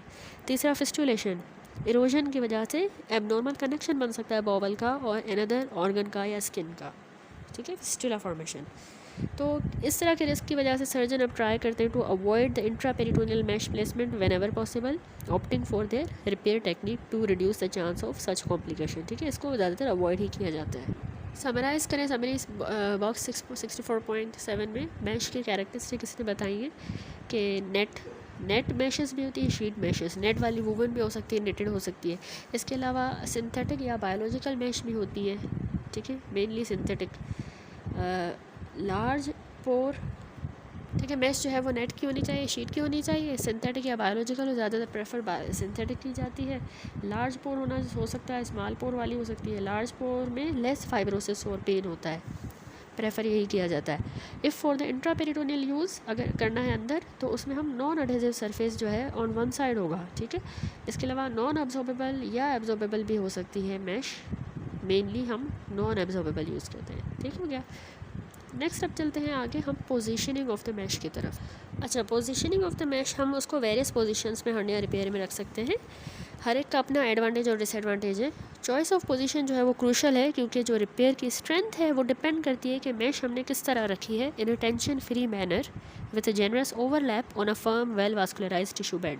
अब मेन जो मैश के प्लेसमेंट प्लेन्स हैं वो आपने याद रखने हैं। एक होता है ऑनले, इनले, सबले, एक्स्ट्रा पेरिटोनियल, इंट्रा पेरिटोनियल। ठीक है, ये अब मैं समझाऊंगी। ओनले क्या होता है कि मैश को हम ना टॉप ऑफ द मसल या फेशा के ऊपर रखते हैं, टॉप पे रखते हैं, द सबकुटेनियस स्पेस। ठीक है, उसको कहा जाता है ओनले।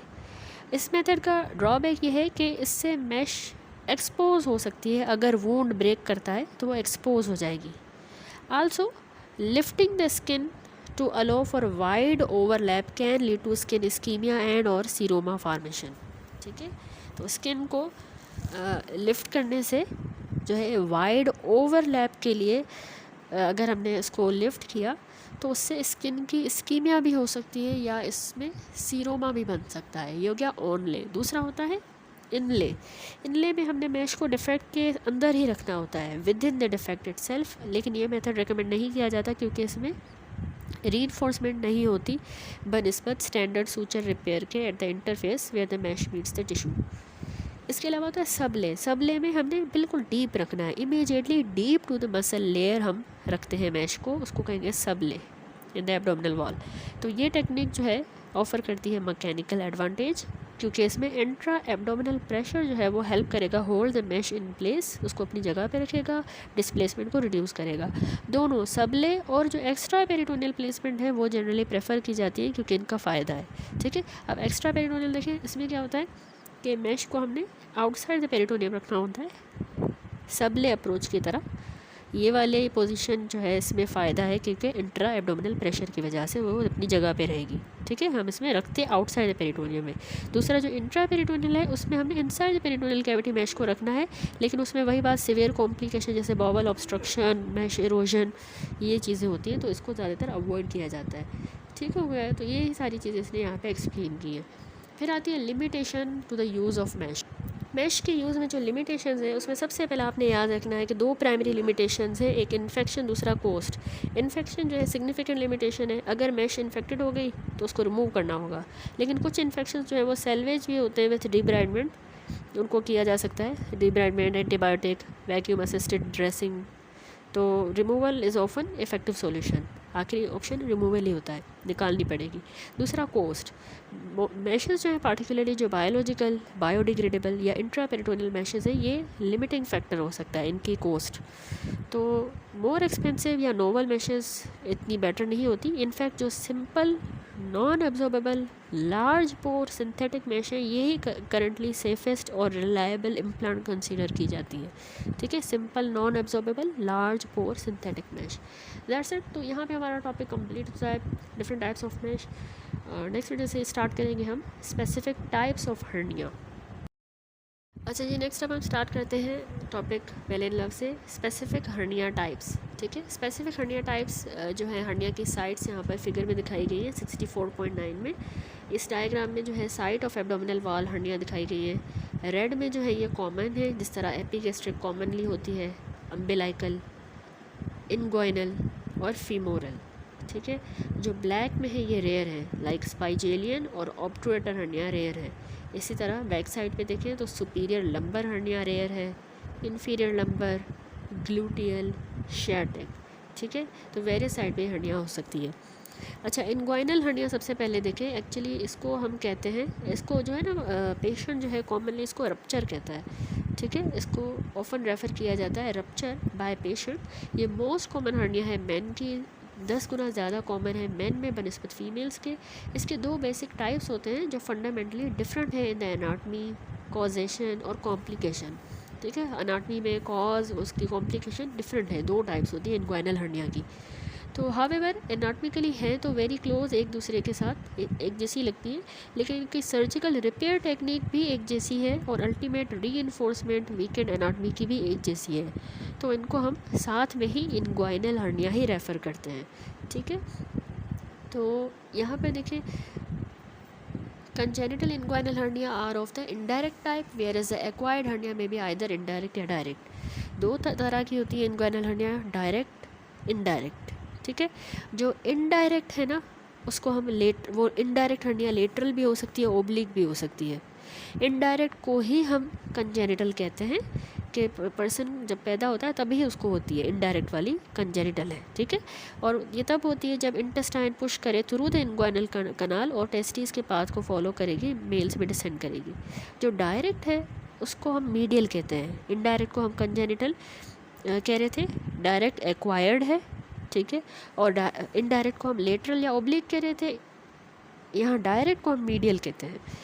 तो डायरेक्ट वाली एक्वायर होती है इन द लाइफ जब भी एब्डोमिनल वॉल में वीकनेस हो, ये प्रोट्रूड करेंगे through the inguinal canal but through a different weaker spot. ठीक है,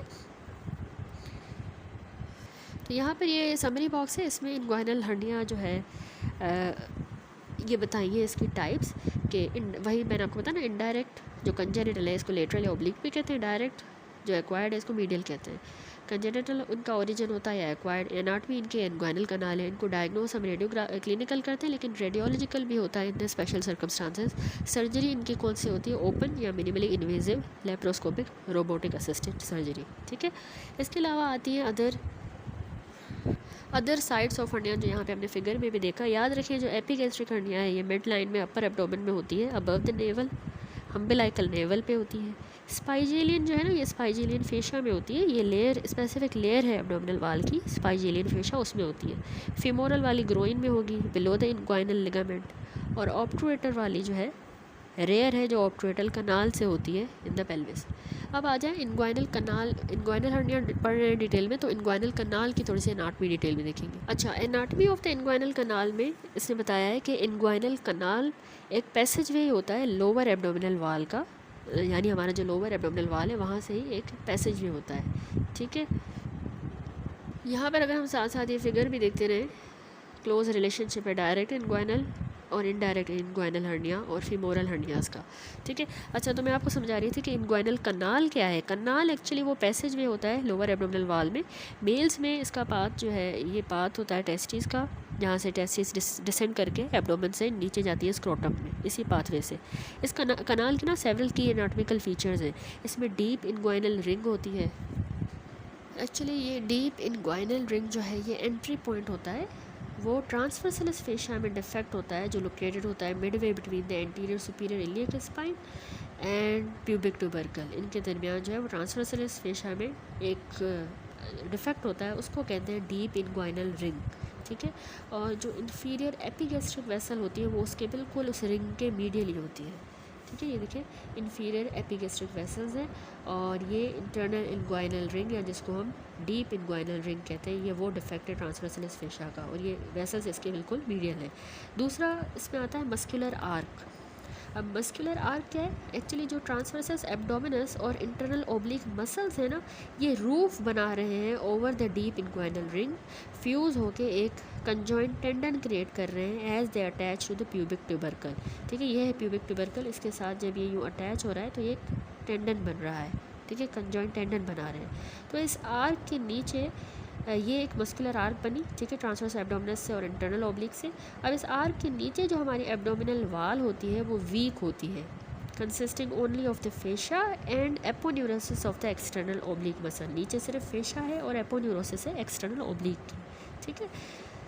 इसके अलावा आता है इसमें सुपरफिशियल इनग्वाइनल रिंग, ये देखें फिगर बनी हुई है, तो ये एक्चुअली एग्जिट पॉइंट है। ये डीप इनग्वाइनल रिंग थी, यहाँ पे ये सुपरफिशियल इनग्वाइनल रिंग है, ये एग्जिट पॉइंट है। ये इन्वर्टेड वी शेप की ओपनिंग होती है एक्सटर्नल ओब्लिक की एपोन्यूरोसिस के अंदर, ठीक है। इसमें से टेस्टिस जो है डिसेंड करके स्क्रोटम में आएंगे। अब वाल्स देखें, वाल में रूफ अगर हम देखते हैं इनग्वाइनल कनाल की तो वो कंजॉइंट टेंडन से बन रही है, ठीक है। पीछे के पोस्टीरियर वाल अगर हम देखें तो वो ट्रांसवर्सलिस फेशा बना रहा है।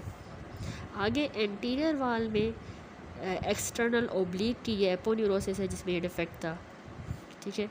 और फ्लोर अगर देखें तो वो इनग्वाइनल लिगामेंट है, ठीक है, इनग्वाइनल लिगामेंट जिसको पोपार्ट्स लिगामेंट कहा जाता है, वो ही रोल इन होके उसका thickened inferior edge external oblique aponeurosis का, यानी ये एक्सटर्नल ओब्लिक एपोन्यूरोसिस वही रोल होके जो है उसके फ्लोर बना रहा है, ठीक है, वो इनग्वाइनल लिगामेंट बनाता है।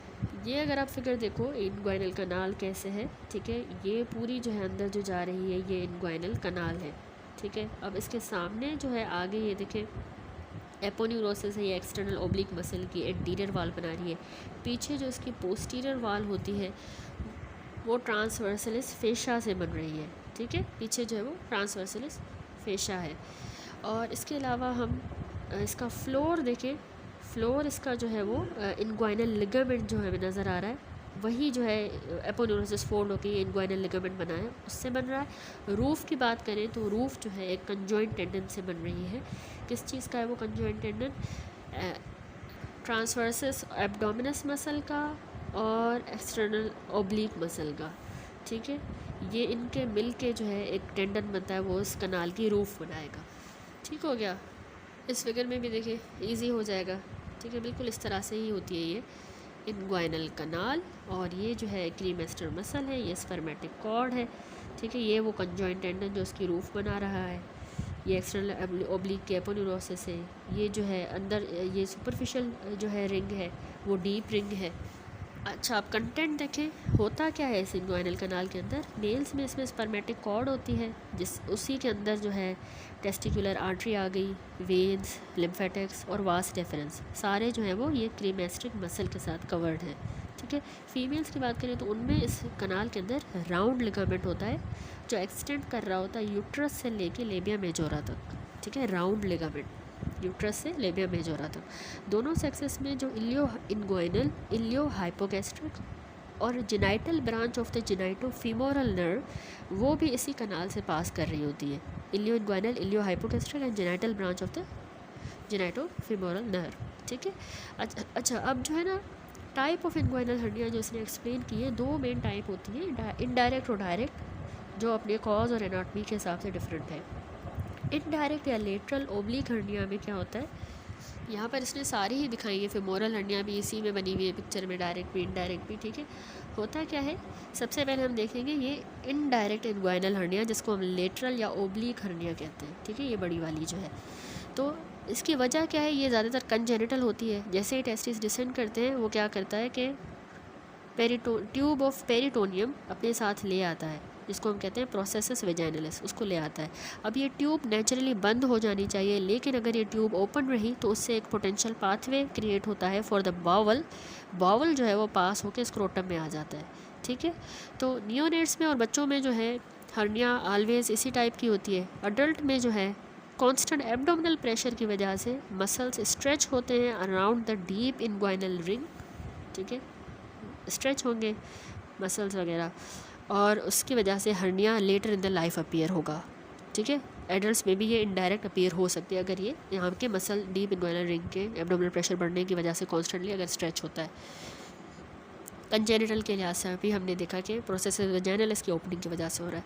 अच्छा, एनाटमी अगर देखें अब, तो हर्निया की सैक जो है वो पास करती है डीप, हर्निया की जो ये सैक है ना, ये पास करती है through the deep inguinal ring lateral to the inferior epigastric vessel, देखिए इसके लेटरली, फिर ये ट्रैवल करेगी obliquely through the inguinal canal, यूँ ओब्लिकली आएगी, follow the path of the process vaginalis, और फिर ये एक मासिव स्क्रोटल हर्निया बन जाएगी, ठीक है, यूँ पास करके। ये मैंने आपकी एनाटमी बता दी।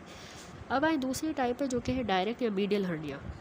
अब इसकी जो वजह है, इसका कॉज ये ऑलवेज एक्वायर्ड होती है, एल्डरली पेशेंट में ज़्यादा ये कॉमन है। इसमें एक्चुअली एब्डोमिनल वाल की जनरल वीकनिंग हो जाती है, उसकी वजह से ही होती है, ठीक है। इसकी जो है एक्वायर्ड है, और जनरल जो वीकनिंग हो जाती है ना एब्डोमिनल वाल की, तब ये डायरेक्ट इनग्वाइनल हर्निया डेवलप करेगा।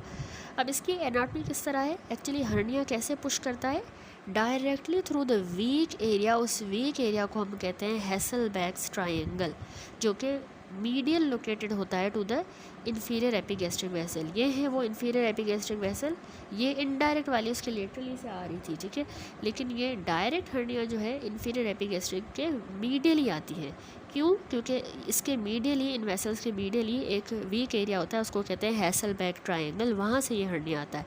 अब उस ट्रायंगल की क्या बाउंड्रीज हैं, उस ट्रायंगल के लेटरल में देखें इन्फीरियर एपिगैस्ट्रिक वेसल्स हैं, इस ट्रायंगल के मीडियल में अगर हम देखेंगे तो हमें लेटरल एज मिलता है रेक्टस एब्डोमिनस मसल का, ठीक है, यहाँ पे लेटरल एज होगा रेक्टस एब्डोमिनस मसल का इस ट्रायंगल के मीडियली, और इस ट्रायंगल के नीचे इन्फीरियरली क्या होगा, इनग्वाइनल ये लिगामेंट, ठीक है।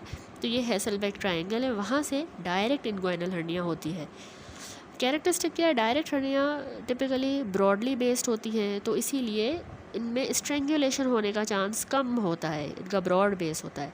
इसमें कभी कभार ब्लेडर भी पुल होके डायरेक्ट हर्निया में आ सकता है, ठीक है, ब्लेडर भी आ सकता है। अच्छा, कुछ और इनग्वाइनल हर्निया के वेरिएंट्स भी होते हैं। एक होती है स्लाइडिंग हर्निया। स्लाइडिंग हर्निया वाली जो टाइप है वो एक्वायर्ड इनडायरेक्ट हर्निया ही होता है। एक्वायर्ड, इनडायरेक्ट हमने कहा था कंजेनिटल होता है, अगर वो एक्वायर हो उसको हम कहते हैं स्लाइडिंग हर्निया, ठीक है।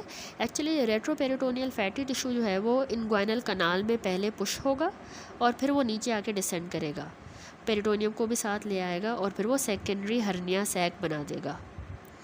इस टाइप में पोर्शन ऑफ बावल जैसे sigmoid colon left caecum, sigmoid colon on the left या सीकम ऑन द राइट, ये भी इस हर्निया सैक के साथ आ सकते हैं स्लाइडिंग हर्निया में, ठीक है। तो सर्जन हमेशा कॉशियस होना चाहिए इसको रिपेयर करते वक्त कि वो बावल को डैमेज ना कर ले, ठीक है। एक और होती है पेंटालून हर्निया। पेंटालून हर्निया जो है एक रेयर अकरेंस है जिसमें डायरेक्ट और इनडायरेक्ट दोनों हर्निया सेम पेशेंट में अगर मौजूद होंगी तो उसको हम कहते हैं पेंटालून हर्निया, पेंटालून, ठीक है। That's it. तो यहाँ पर इसने यही सारी चीज़ें एक्सप्लेन की हैं। ये पूरा जो है हमने पैराग्राफ कंप्लीट कर लिया, एनाटमी ऑफ द इनग्वाइनल कनाल, ठीक है। अच्छा, ये भी एक फिगर है, इसमें जो है लेप्रोस्कोपिक व्यू दिखाया गया है लेफ्ट इनग्वाइनल रीजन का विद हर्निया डिफेक्ट हाईलाइटेड, ठीक है। और यहाँ पे देखें, अच्छा इसी को उसने जो है पिक्चर बना के भी दिखाया है। एक्चुअली ये जो येलो है ये हैसलबैक ट्रायंगल है, ठीक है। इसमें मीडियल या डायरेक्ट इनग्वाइनल हर्निया हमें दिखाई गई है, ठीक है। देखिए इसमें लेप्रोस्कोपिक व्यू है, लेफ्ट इनग्वाइनल रीजन दिखाया गया है, ठीक है, कि एनाटॉमिकल लैंडमार्क पे इसमें दिखाया है इसने कॉमन हर्निया के। अच्छा, इसमें ये जो येलो रीजन है ये हैसलबैक ट्रायंगल कहलाता है। ये जो है साइट होती है मीडियल यानी डायरेक्ट इनग्वाइनल हर्निया इसी में होता है, ठीक है। जिसको डायरेक्ट हम मीडियल को कह रहे थे वो इसी में होता है, एक्वायर्ड वाला। अच्छा, ये जो टाइप हर्निया की है ये हमेशा एक्वायर्ड होती है वीकनेस की वजह से in the abdominal wall.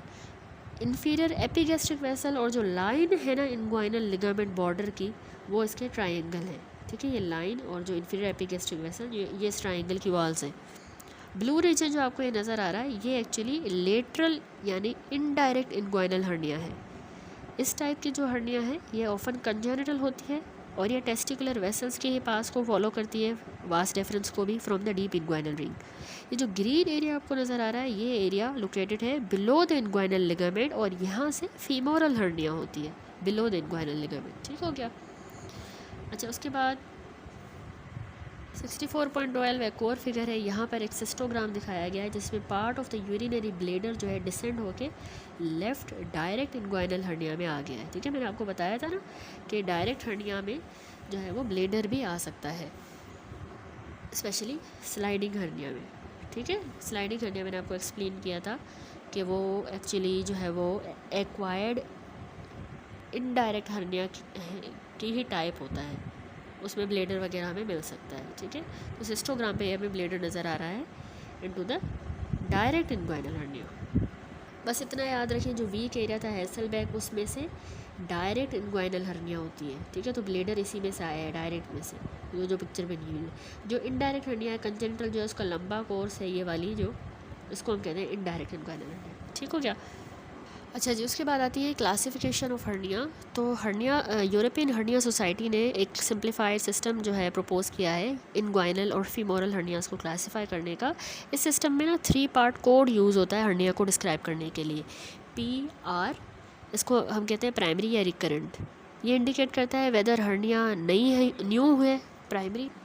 PC यानी प्राइमरी न्यू हर्निया जो हुआ हो। R से रिकरेंस या प्रीवियसली रिपेयर्ड वन जो है उसको हम R से डिनोट करते हैं। ठीक है, LMF क्या है? L लेटरल है, मीडियल है या फीमोरल हर्निया है। ठीक है, एनाटॉमिकल टाइप के हिसाब से। अच्छा, इसके अलावा डिफेक्ट साइज़, जो साइज़ होता है ना हर्निया डिफेक्ट का, उसको हम फिंगर ब्रेथ के हिसाब से मेजर करते हैं। हर एक अज्यूम होता है टू बी 1.5 सेंटीमीटर और उसको 3 साइज़ के हिसाब से कैटेगराइज किया गया है।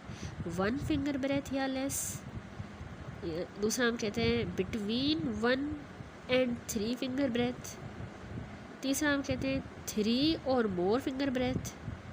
ठीक है, फॉर एग्जांपल इसने एग्जांपल भी दी है कि PL2 क्लासिफिकेशन का मतलब ये होगा कि प्राइमरी हर्निया है, लेटरल है यानी इनडायरेक्ट हर्निया है, with the defect size between 1.5 centimetre and 4.5 centimetre. ठीक है, 1 to 3 फिंगर ब्रेथ जितना। ठीक हो गया, तो उसको हम PL2 से डिनोट करेंगे। तो ये जो है क्लासिफिकेशन है। अब आती है diagnosis of the inguinal hernia. अब इनग्वाइनल हर्निया की डायग्नोसिस ऑफन स्ट्रेट फॉरवर्ड होती है थ्रू अ फिजिकल एग्जामिनेशन। जो हमें क्लासिक साइंस मिलते हैं उसमें स्वेलिंग होगी जो रिड्यूस होगी, डिसअपियर हो जाएगी जब पेशेंट लाई डाउन करेगा और रीअपियर हो जाएगी जब पेशेंट खड़ा होगा। तो स्टैंडर्ड जो एग्जामिनेशन टेक्निक है ना वो इन्वॉल्व करती है, हमने सबसे पहले पेशेंट से पूछना है कि कहेंगे आप लेट जाएं। ठीक है, और जेंटली अटेम्प्ट करें to reduce the hernia if it hasn't reduced on its own. ठीक है, लेटने पे अगर वो खुद जो है वो सही नहीं हो रही तो हम कहेंगे कि आप इसको रिड्यूस करें। ठीक है, दूसरा कि हाँ एक बार अगर रिड्यूस हो जाएगी तो सर्जन क्या करेगा, लोकेट करेगा डीप इनग्वाइनल रिंग को। ठीक है, उस डीप इनग्वाइनल रिंग को लोकेट करने की कोशिश करेंगे। कैसे? हम पालपेट करेंगे midpoint of the inguinal ligament से, which run between the anterior superior iliac spine और प्यूबिक ट्यूबरकल, इनके दरमियान होता है ना इनग्वाइनल लिगामेंट, उसके मिड पॉइंट से हम पालपेट करते हुए हम डीप इनग्वाइनल रिंग को जो है लोकेट करने की कोशिश करेंगे। अब क्या, तीसरा जो सर्जन है वो जेंटल प्रेशर अप्लाई करेगा डीप इनग्वाइनल रिंग पे और फिर उस पर प्रेशर अप्लाई करते हुए पेशेंट को कहेगा अब कफ करें। तो अगर हर्निया जो है इस प्रेशर से कंट्रोल हो जाती है तो इसका मतलब है ये इनडायरेक्ट यानी लेटरल हर्निया है।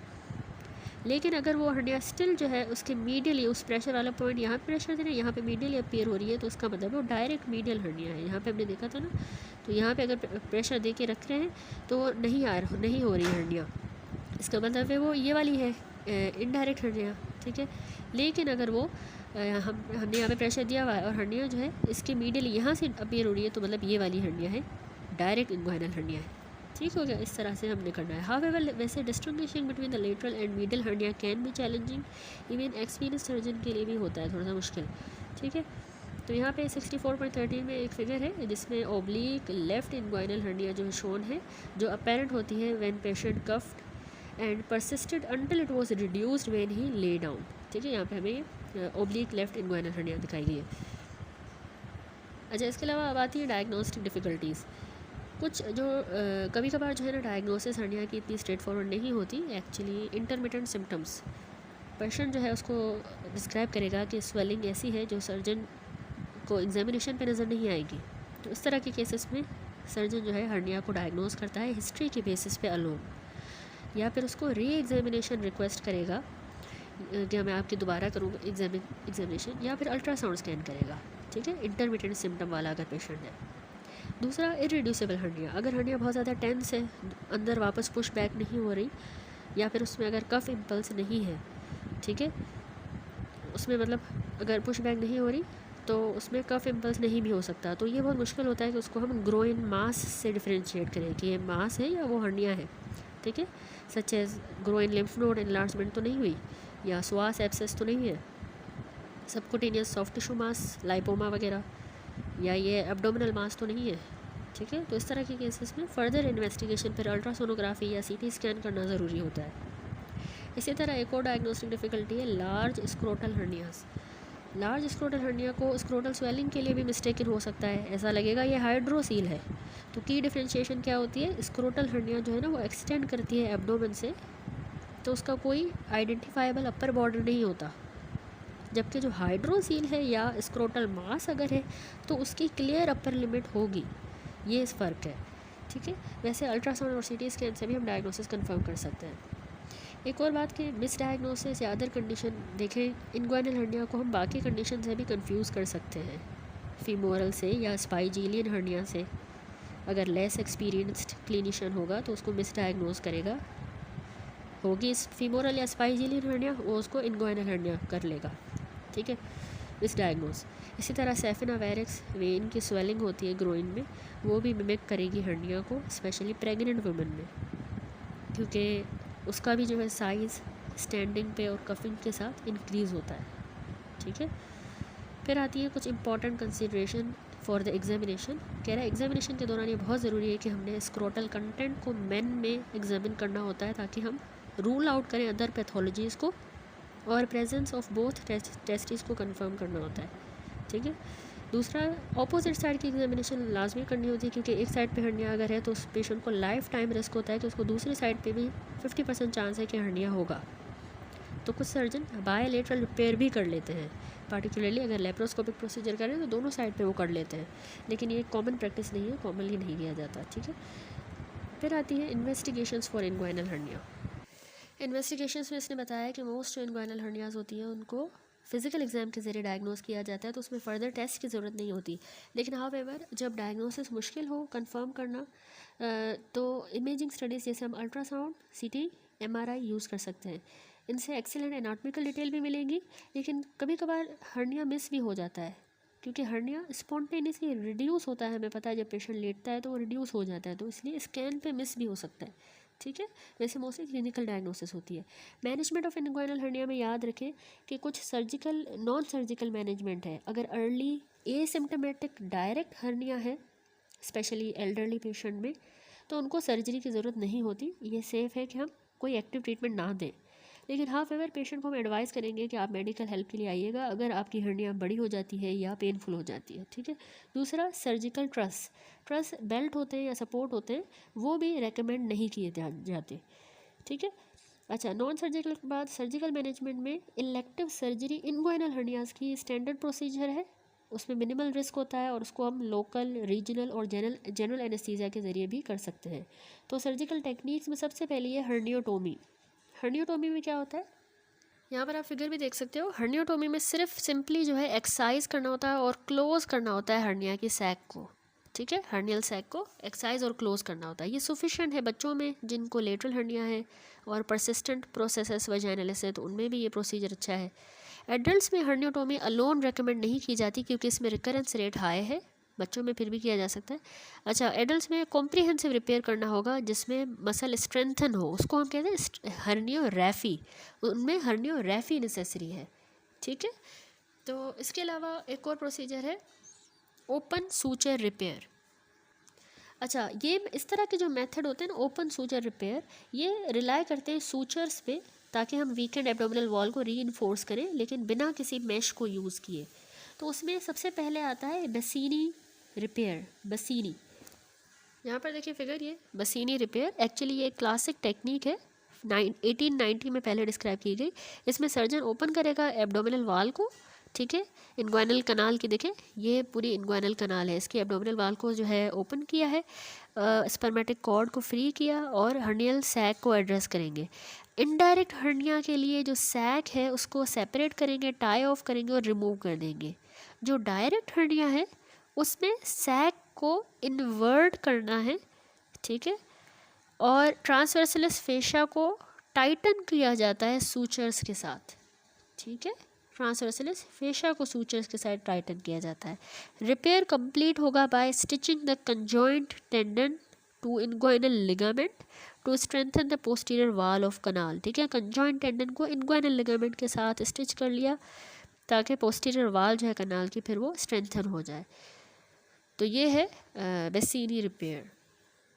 यहाँ पर ये फिगर भी देखें, इसमें बसीनी रिपेयर दिखाया गया है, इन्ग्वाइनल कनाल की एनाटमी है जिसमें बसीनीज ओरिजिनल डायग्राम है 1890 की। ए फिगर में ये पीछे जो है सबकुटेनियस फैट है, ठीक है, यहाँ पे ये बी आपको नज़र आ रहा है, ये पूरा वाइट कलर का एक्सटर्नल ओब्लिक एपोन्यूरोसिस है, इसको ओपन किया गया है, ठीक है। ये इन्फीरियर एपिगैस्ट्रिक वेसल्स आपको नज़र आ रही है। डी में ये पोपार्ट लिगामेंट है, ठीक है, जो इन्ग्वाइनल लिगामेंट होगा नीचे। इसके अलावा यहाँ पर जो है हमारे पास ई फिगर में, ई में ये स्पर्मेटिक कॉर्ड है जिसको उसने सेपरेट किया है, रिट्रैक्ट किया है। एफ में ये है वो conjoint tendon, triple layer of lesser oblique, transversus abdominis and Cooper's यानी क्रीमेस्ट्रिक फेशा, ठीक है। जी में ये ट्रांसवर्सलिस फेशा आपको नज़र आ रहा है, ठीक है। तो मैंने क्या कहा, बेसिनीस रिपेयर में क्या है कि एंटीरियर एब्डोमिनल वाल जो है इन्ग्वाइनल कनाल की उसको ओपन किया, इसको फ्री किया स्पर्मेटिक कॉर्ड को और हर्निया सैक को एड्रेस किया। अगर इनडायरेक्ट हर्निया है तो हम क्या कहते हैं कि सैक को सेपरेट करते हैं। इनडायरेक्ट हर्निया क्या थी, जो जिसका जो लंबा सा कोर्स था वो आ रही थी, उसमें हमने सैक को सेपरेट करना है, टाई ऑफ करके रिमूव कर देना है। लेकिन अगर वो डायरेक्ट हर्निया है जो medial to the epigastric vessel से आ रही थी, तो उसमें हम सैक को इन्वर्ट करते हैं और ये जो ट्रांसवर्सलिस फेशा है इसको टाइटन करते हैं सूचर्स के साथ, और फिर रिपेयर कंप्लीट होता है by stitching this conjoint tendon to the inguinal ligament to strengthen the posterior wall of the canal, ठीक है।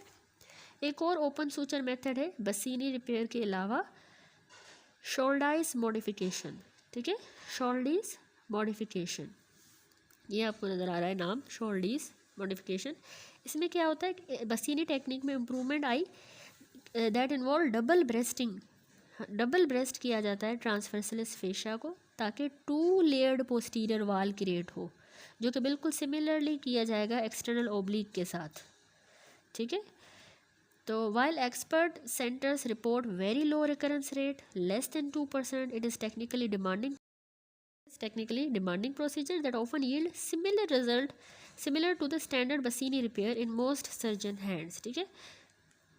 रिकरेंस तो बहुत कम है, लेस देन 2% है, और इनके रिजल्ट्स भी तकरीबन सेम ही है, बसीनी की ही तरह है इसके शोल्डीज़ के।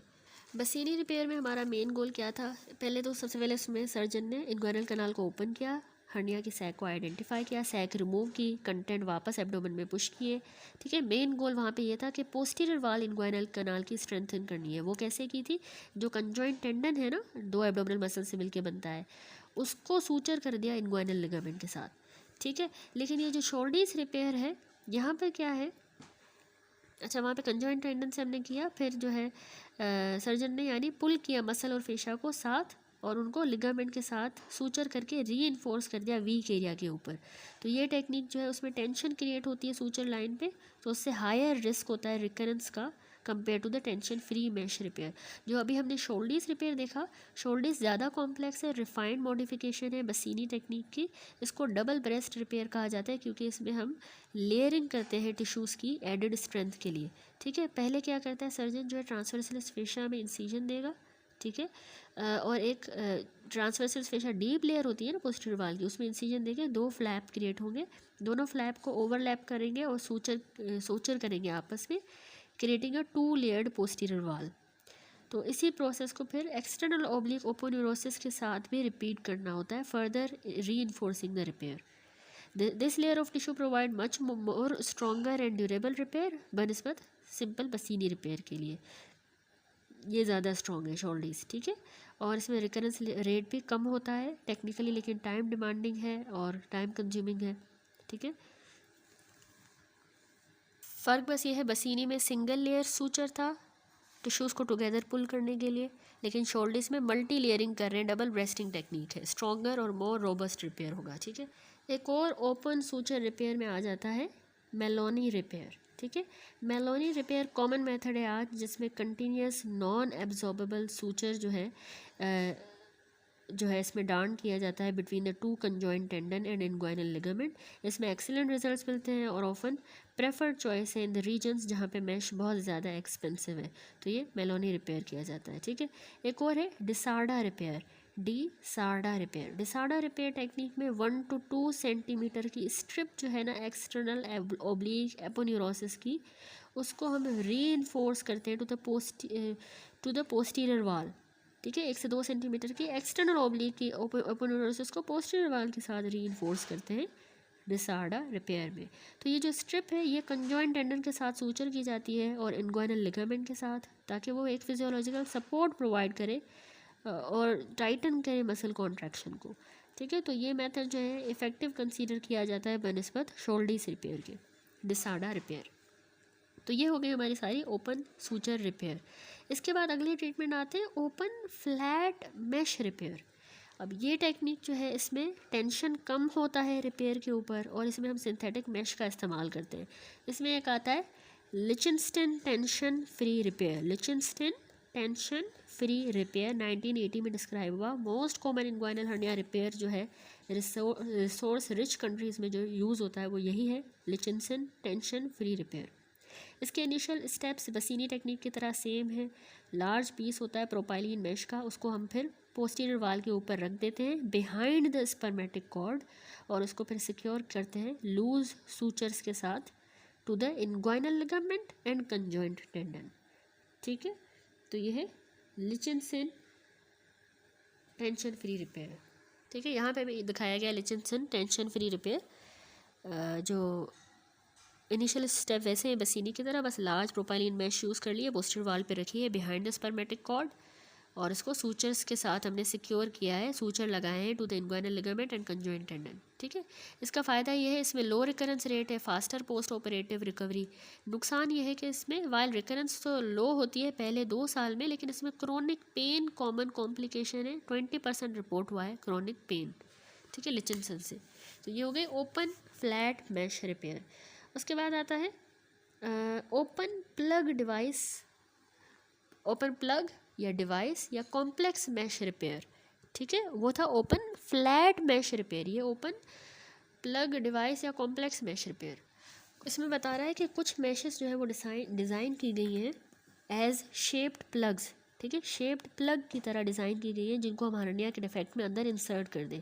वाइल इनको इंसर्ट करना इजी होता है और इनमें फिक्सेशन की भी ज़रूरत नहीं है, लेकिन इनमें पोटेंशियल कॉम्प्लिकेशंस होती है। ये हार्ड मास बन जाता है मीशोमा, या ये माइग्रेट या इरोड कर सकता है नियर बाय स्ट्रक्चर्स के अंदर जैसे ब्लेडर के अंदर। ठीक है, 2018 में यूरोपियन हर्निया सोसाइटी गाइडलाइन के अकॉर्डिंग ये टेक्निक रेकमेंड नहीं की जाती और बहुत ही थोड़ा एविडेंस है, लिटिल एविडेंस है जो सजेस्ट करता है they are better than the standard Lichtenstein repair, उनकी निस्बत ये इतने अच्छे नहीं हैं। एक और टेक्निक है open pre peritoneal repair. Open pre peritoneal repair जो है इसमें हमने मैश जो है प्री पेरिटोनियल प्लेन में रखना होता है। प्री पेरिटोनियल प्लेन क्या है?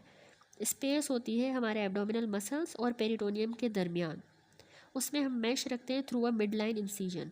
तो ये पहले 19th सेंचुरी में डिस्क्राइब हुई, स्टोपा ने इसको पॉपुलराइज किया 1950 में। ये मेथड यूज़फुल है रिकरेंट हर्नियास के लिए जिनको बार बार हो रही है after multiple failed open repair. बार बार हमने किया लेकिन ओपन रिपेयर फेल हो गया तो उसमें फिर ये ओपन प्री पेरिटोनियल रिपेयर किया जाता है।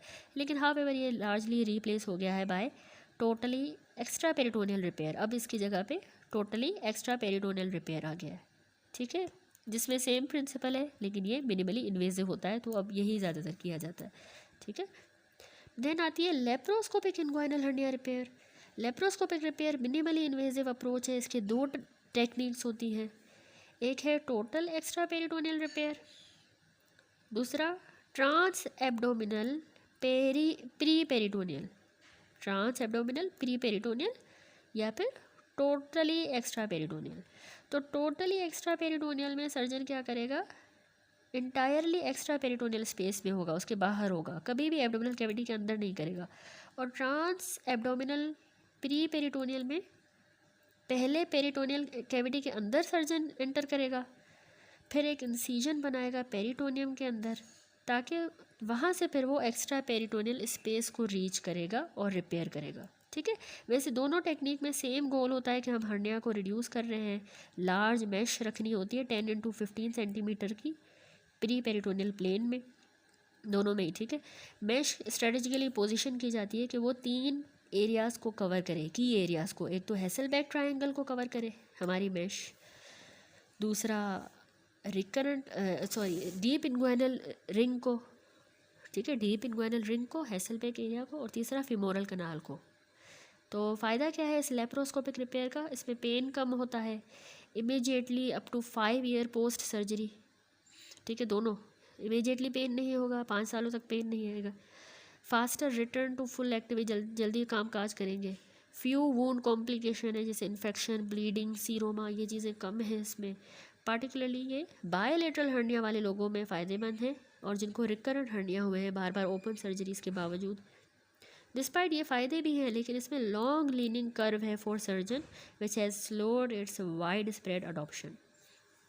यानी इसका ये प्रोपोर्शन ऑफ केसेस जो लेप्रोस्कोपिकली परफॉर्म किए जा रहे हैं वो स्लोली राइज हो रहे हैं, कम की जा रही है। ठीक है, 64.16 में यहाँ पे जो है इन्होंने ये लिचनसन रिपेयर है, जो मैंने आपको पिक्चर भी दिखाई है नेट पे, ये right medial direct inguinal hernia है। ठीक है, जिसको हम मीडियल कहते हैं या डायरेक्ट इनग्वाइनल हर्निया। ठीक है, इसमें जो इन्फीरियर एपिगैस्ट्रिक वेसल्स की मीडियली हो रही थी।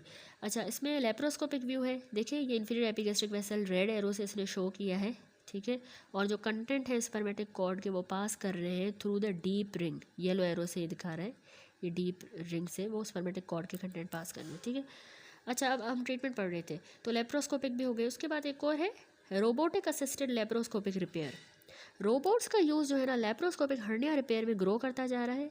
While it doesn't offer significant additional patient benefit, it provide the surgeon with enhanced surgical view with ergonomic comfort.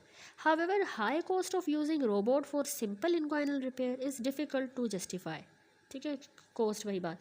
Then tailored approach है, टेलर्ड अप्रोच में इसने बताया कि कोई सिंगल बेस्ट ऑपरेशन नहीं है सारे हर्नियाज का। ऑप्टिमल अप्रोच डिपेंड करती है टेलर्ड असेसमेंट, जिसमें कंसीडर किए जाते हैं सेवरल फैक्टर्स। एक तो सर्जन की स्किल्स और उसका एक्सपीरियंस, इक्विपमेंट क्या अवेलेबल है, पेशेंट के कैरेक्टरिस्टिक, पेशेंट क्या चाहता है उसकी प्रेफरेंस, और हर्निया स्पेसिफिक कैरेक्टरिस्टिक, हर्निया का साइज़ कैसा है, टाइप, उस हिसाब से ही करना होता है। तो टेलर्ड अप्रोच होती है। ठीक है, थोरो प्री ऑपरेटिव डिस्कशन करना ज़रूरी है, डिटरमाइन करना मोस्ट सूटेबल रिपेयर मेथड आपके लिए कौन सा अच्छा है, whether non operative management is the best choice, तो हम प्री ऑपरेटिव डिस्कशन भी करनी होती है।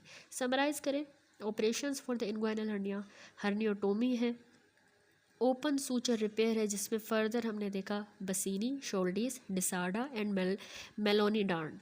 ठीक है, इसके अलावा ओपन फ्लैट मैश रिपेयर जिसको लिचनस्टेन कहा जाता है, ओपन कॉम्प्लेक्स मैश रिपेयर जो रेकमेंड नहीं होता, उसमें मैश प्लग्स भी हैं और हर्निया सिस्टम है, ओपन प्री पेरिटोनियल रिपेयर भी है, उसमें ट्रांस इनग्वाइनल और स्टोपा रिपेयर, एंड लास्ट में लेप्रोस्कोपिक या रोबोट असिस्टेड रिपेयर में टोटली एक्स्ट्रा प्री पेरिटोनियल या फिर टोटली एक्स्ट्रा पेरिटोनियल या ट्रांस एब्डोमिनल प्री पेरिटोनियल। ठीक हो गया। देन आता है एमरजेंसी इनग्वाइनल हर्निया सर्जरी। अच्छा, यहाँ पर इस पैराग्राफ में एमरजेंसी इनग्वाइनल हर्निया सर्जरी में इसने बताया है कि याद रखें 5% इनग्वाइनल हर्नियास में एमरजेंसी सर्जरी करनी पड़ती है। ये तब होता है जब हर्निया इरिड्यूसिबल हो और पेनफुल, पोटेंशियली उसमें फिर आगे जाके स्ट्रेंगुलेशन हो जाती है, बॉवल इन्फॉक्शन, तो इस तरह के केसेस में टाइम क्रिटिकल है। सर्जिकल अप्रोच देखें, प्रिंसिपल जो बेसिक प्रिंसिपल है वो वही सेम है जिस तरह इलेक्टिव सर्जरी में होती है, लेकिन हमारी choice between the open and laparoscopic repair depend करता है सर्जन की स्किल्स पे और पेशेंट की कंडीशन पे एंड अवेलेबल फैसिलिटीज़। तो 20% जो एमरजेंसी केसेस हैं उनमें हमें बॉवल रिसेक्शन पे करना पड़ सकता है। This may necessitate converting it to a more invasive midline laparotomy which increase the morbidity and mortality. ठीक है, इन्फेक्शन देखिए, सर्जिकल साइड का इन्फेक्शन भी इसमें रिस्क है, लेकिन however there is significant contamination. Unless there is significant contamination, synthetic mesh can still be used as long as the patient is given appropriate antibiotic. तो हम mesh भी use कर सकते हैं अगर इन्फेक्शन नहीं है. देन इसने समझाई है complications of the inguinal hernia surgery. अब कॉम्प्लिकेशंस पे आ जाएं तो कॉम्प्लिकेशन को कैटेगराइज किया गया है टाइम ऑफ ऑनसेट के हिसाब से. एक होती है इमीडिएट कॉम्प्लिकेशन जो पहले कुछ ही घंटों में होती है. उसमें क्या होता है, ब्लीडिंग होती है, हेमाटोमा, ब्लड वेसल डैमेज हुई. मोस्ट कॉमनली जो सबकुटेनियस वेसल है ना वो डैमेज होती है. लेकिन कभी कभार इन्फीरियर एपिगैस्ट्रिक वेसल्स या इलियक वेसल्स भी डैमेज हो सकती हैं. ठीक है, तो ब्लीडिंग होगी. दूसरा यूरिनरी रिटेंशन, ये भी एक टेम्परेरी है कि इसमें फिर टेम्परेरी कैथेटराइजेशन करनी पड़ेगी. एक और कॉम्प्लिकेशन है femoral nerve blockade. Temporary condition है, एनेस्थीसिया लोकल एनेस्थेटिक इन्फ्यूजन की वजह से लेग नम हो जाएगी, कुछ घंटों में ही सही हो जाएगा. ये हो गई इमीडिएट कॉम्प्लिकेशन जो पहले कुछ घंटों में होगी. फिर होती है medium complication, medium term complication जो पहले हफ्ते में होगी.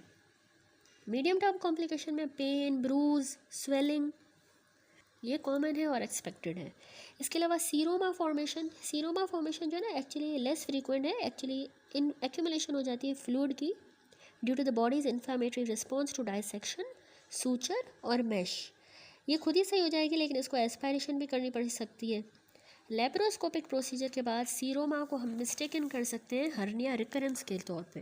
होगा सीरोमा, होगा वो एक्चुअली सीरोमा जो कि एक्यूमुलेशन ऑफ फ्लूइड होती है, लेकिन हमें ऐसा लगेगा कि ये मिस्टेकन भी हम कर सकते हैं कि ये हर्निया रिकर हुआ है. अच्छा, एक और कॉम्प्लिकेशन इसमें आती है वूंड इन्फेक्शन. वूंड इन्फेक्शन दो ग्रोइन जो है वो ज़्यादा प्रोन होता है बैक्टीरियल कंटामिनेशन के लिए. रूटीन में वैसे एंटीबायोटिक रेकमेंड नहीं किए जाते क्लीन प्रोसीजर्स में.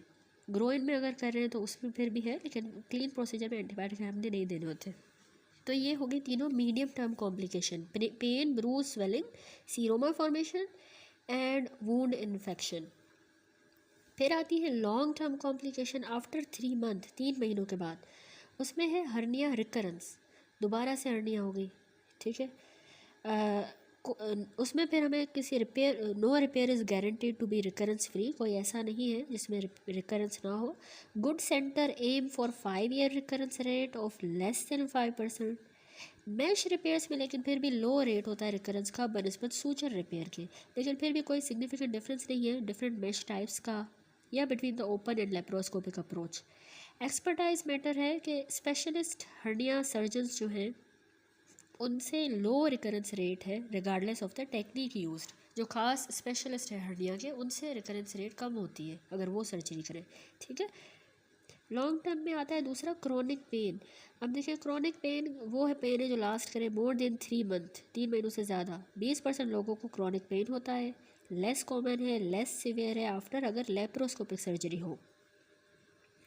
Neurologic pain most severe type का होता है. नर्व इरिटेशन हो रही होती है डायरेक्ट इंजरी जब हो जाए सर्जरी के दौरान, या अगर क्रोनिक इरिटेशन हो रही है सूचर्स से या मैश से, तो उसमें न्यूरोलॉजिक पेन भी हो सकता है.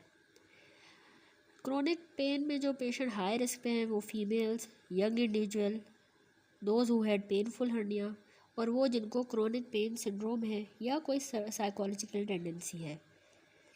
सर्जिकल टेक्निक में प्रॉपर हैंडलिंग ऑफ नर्व करनी चाहिए सर्जरी के दौरान, बहुत ज़रूरी है. Surgeons should avoid placing suture या टैक ऑन द रेट्रोपेरिटोनल एरिया. वहाँ पे कुछ ना रखें पेशेंट के रेट्रोपेरिटोनल एरिया में. अगर कोई नर्व कट हो जाती है तो उसको जो है it should be done as far back as possible and the end buried in muscle to minimize the pain. उसके एंड को मसल में बरी कर दें ताकि पेन मिनिमाइज हो. ठीक है, इसके अलावा लास्ट कॉम्प्लिकेशन है testicular damage. Rarely testicular artery damage हो सकती है तो उससे टेस्टिकुलर इन्फार्क्शन हो सकता है, टिश्यू डेथ. सीरियस कॉम्प्लिकेशन है यंग मैन में. दो सर्जरी जो है इसमें मेल की फर्टिलिटी को अफेक्ट नहीं करेगी. ठीक है, दैट्स इट. समराइज़ करें, हमने कॉम्प्लिकेशन देखी early, medium and late. Early में pain, bleeding, haematoma, urinary retention. Medium में सीरोमा, वोंड इन्फेक्शन, और लेट में chronic pain and testicular atrophy. ठीक है, देन आता है हमारा नेक्स्ट टॉपिक है छोटा सा स्पोर्ट्समैन ग्रोइन.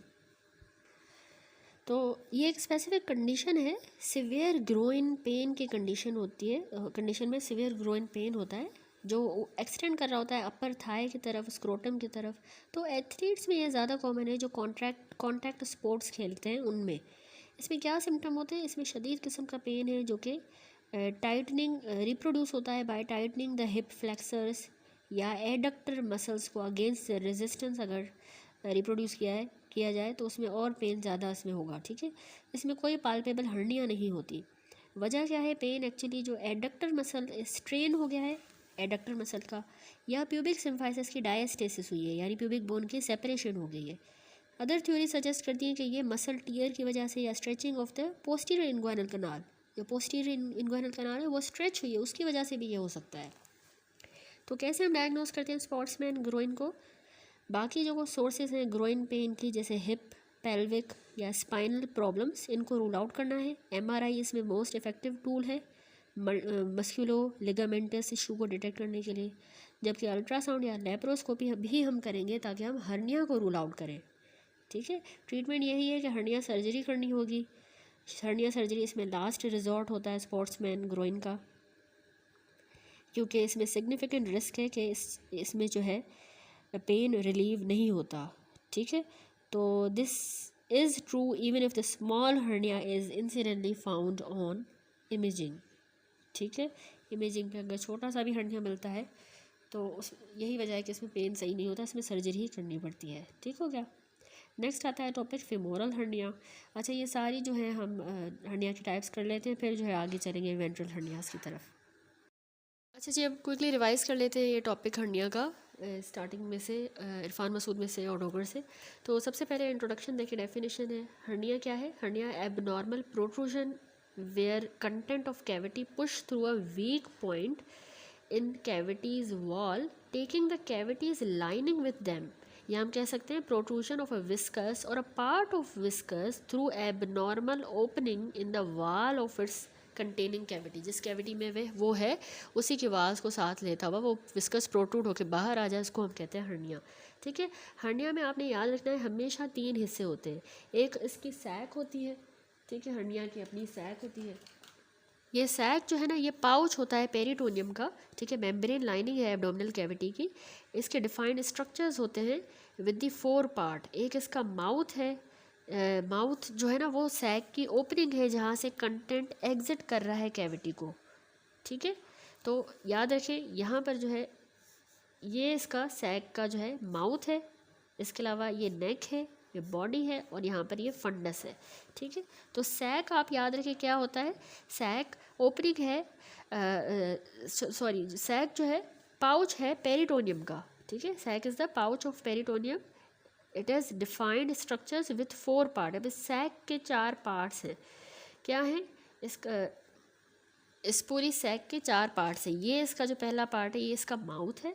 माउथ क्या होता है, ये ओपनिंग है सैक की जहाँ पे कंटेंट एग्जिट कर रहे हैं कैविटी के। कैविटी ये है, उसके कंटेंट यहाँ से एग्जिट कर रहे हैं तो ये इसको माउथ कहेंगे।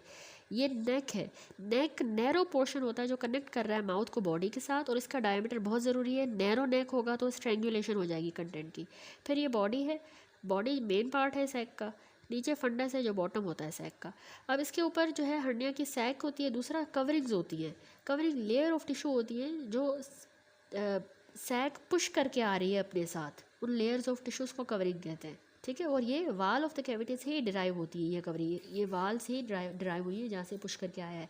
तीसरा इसमें क्या कंटेंट है, कंटेंट वो स्ट्रक्चर्स हैं जो कि ओरिजिनल कैविटी से जिन्होंने पुश हुए हैं सैक के अंदर। ठीक है, वो उसके कंटेंट है। तो अब कुछ थोड़े से रिस्क फैक्टर देख लें हर्निया के। Structures passing through the abdominal वाल, जैसे इन्ग्वाइनल कनाल से, फेमोरल कनाल से। दूसरा रिस्क फैक्टर है कि डेवलपमेंटल फेलियर हो जाए मसल्स का तो हर्निया हो जाएगा। जेनेटिक वीकनेस हो कोलेजन की, ट्रॉमा हो जाए जैसे पिछली सर्जरी, प्रायर सर्जरी का भी। ठीक है, एजिंग की वजह से वीक हो जाते हैं मसल्स वगैरह, लिगामेंट्स।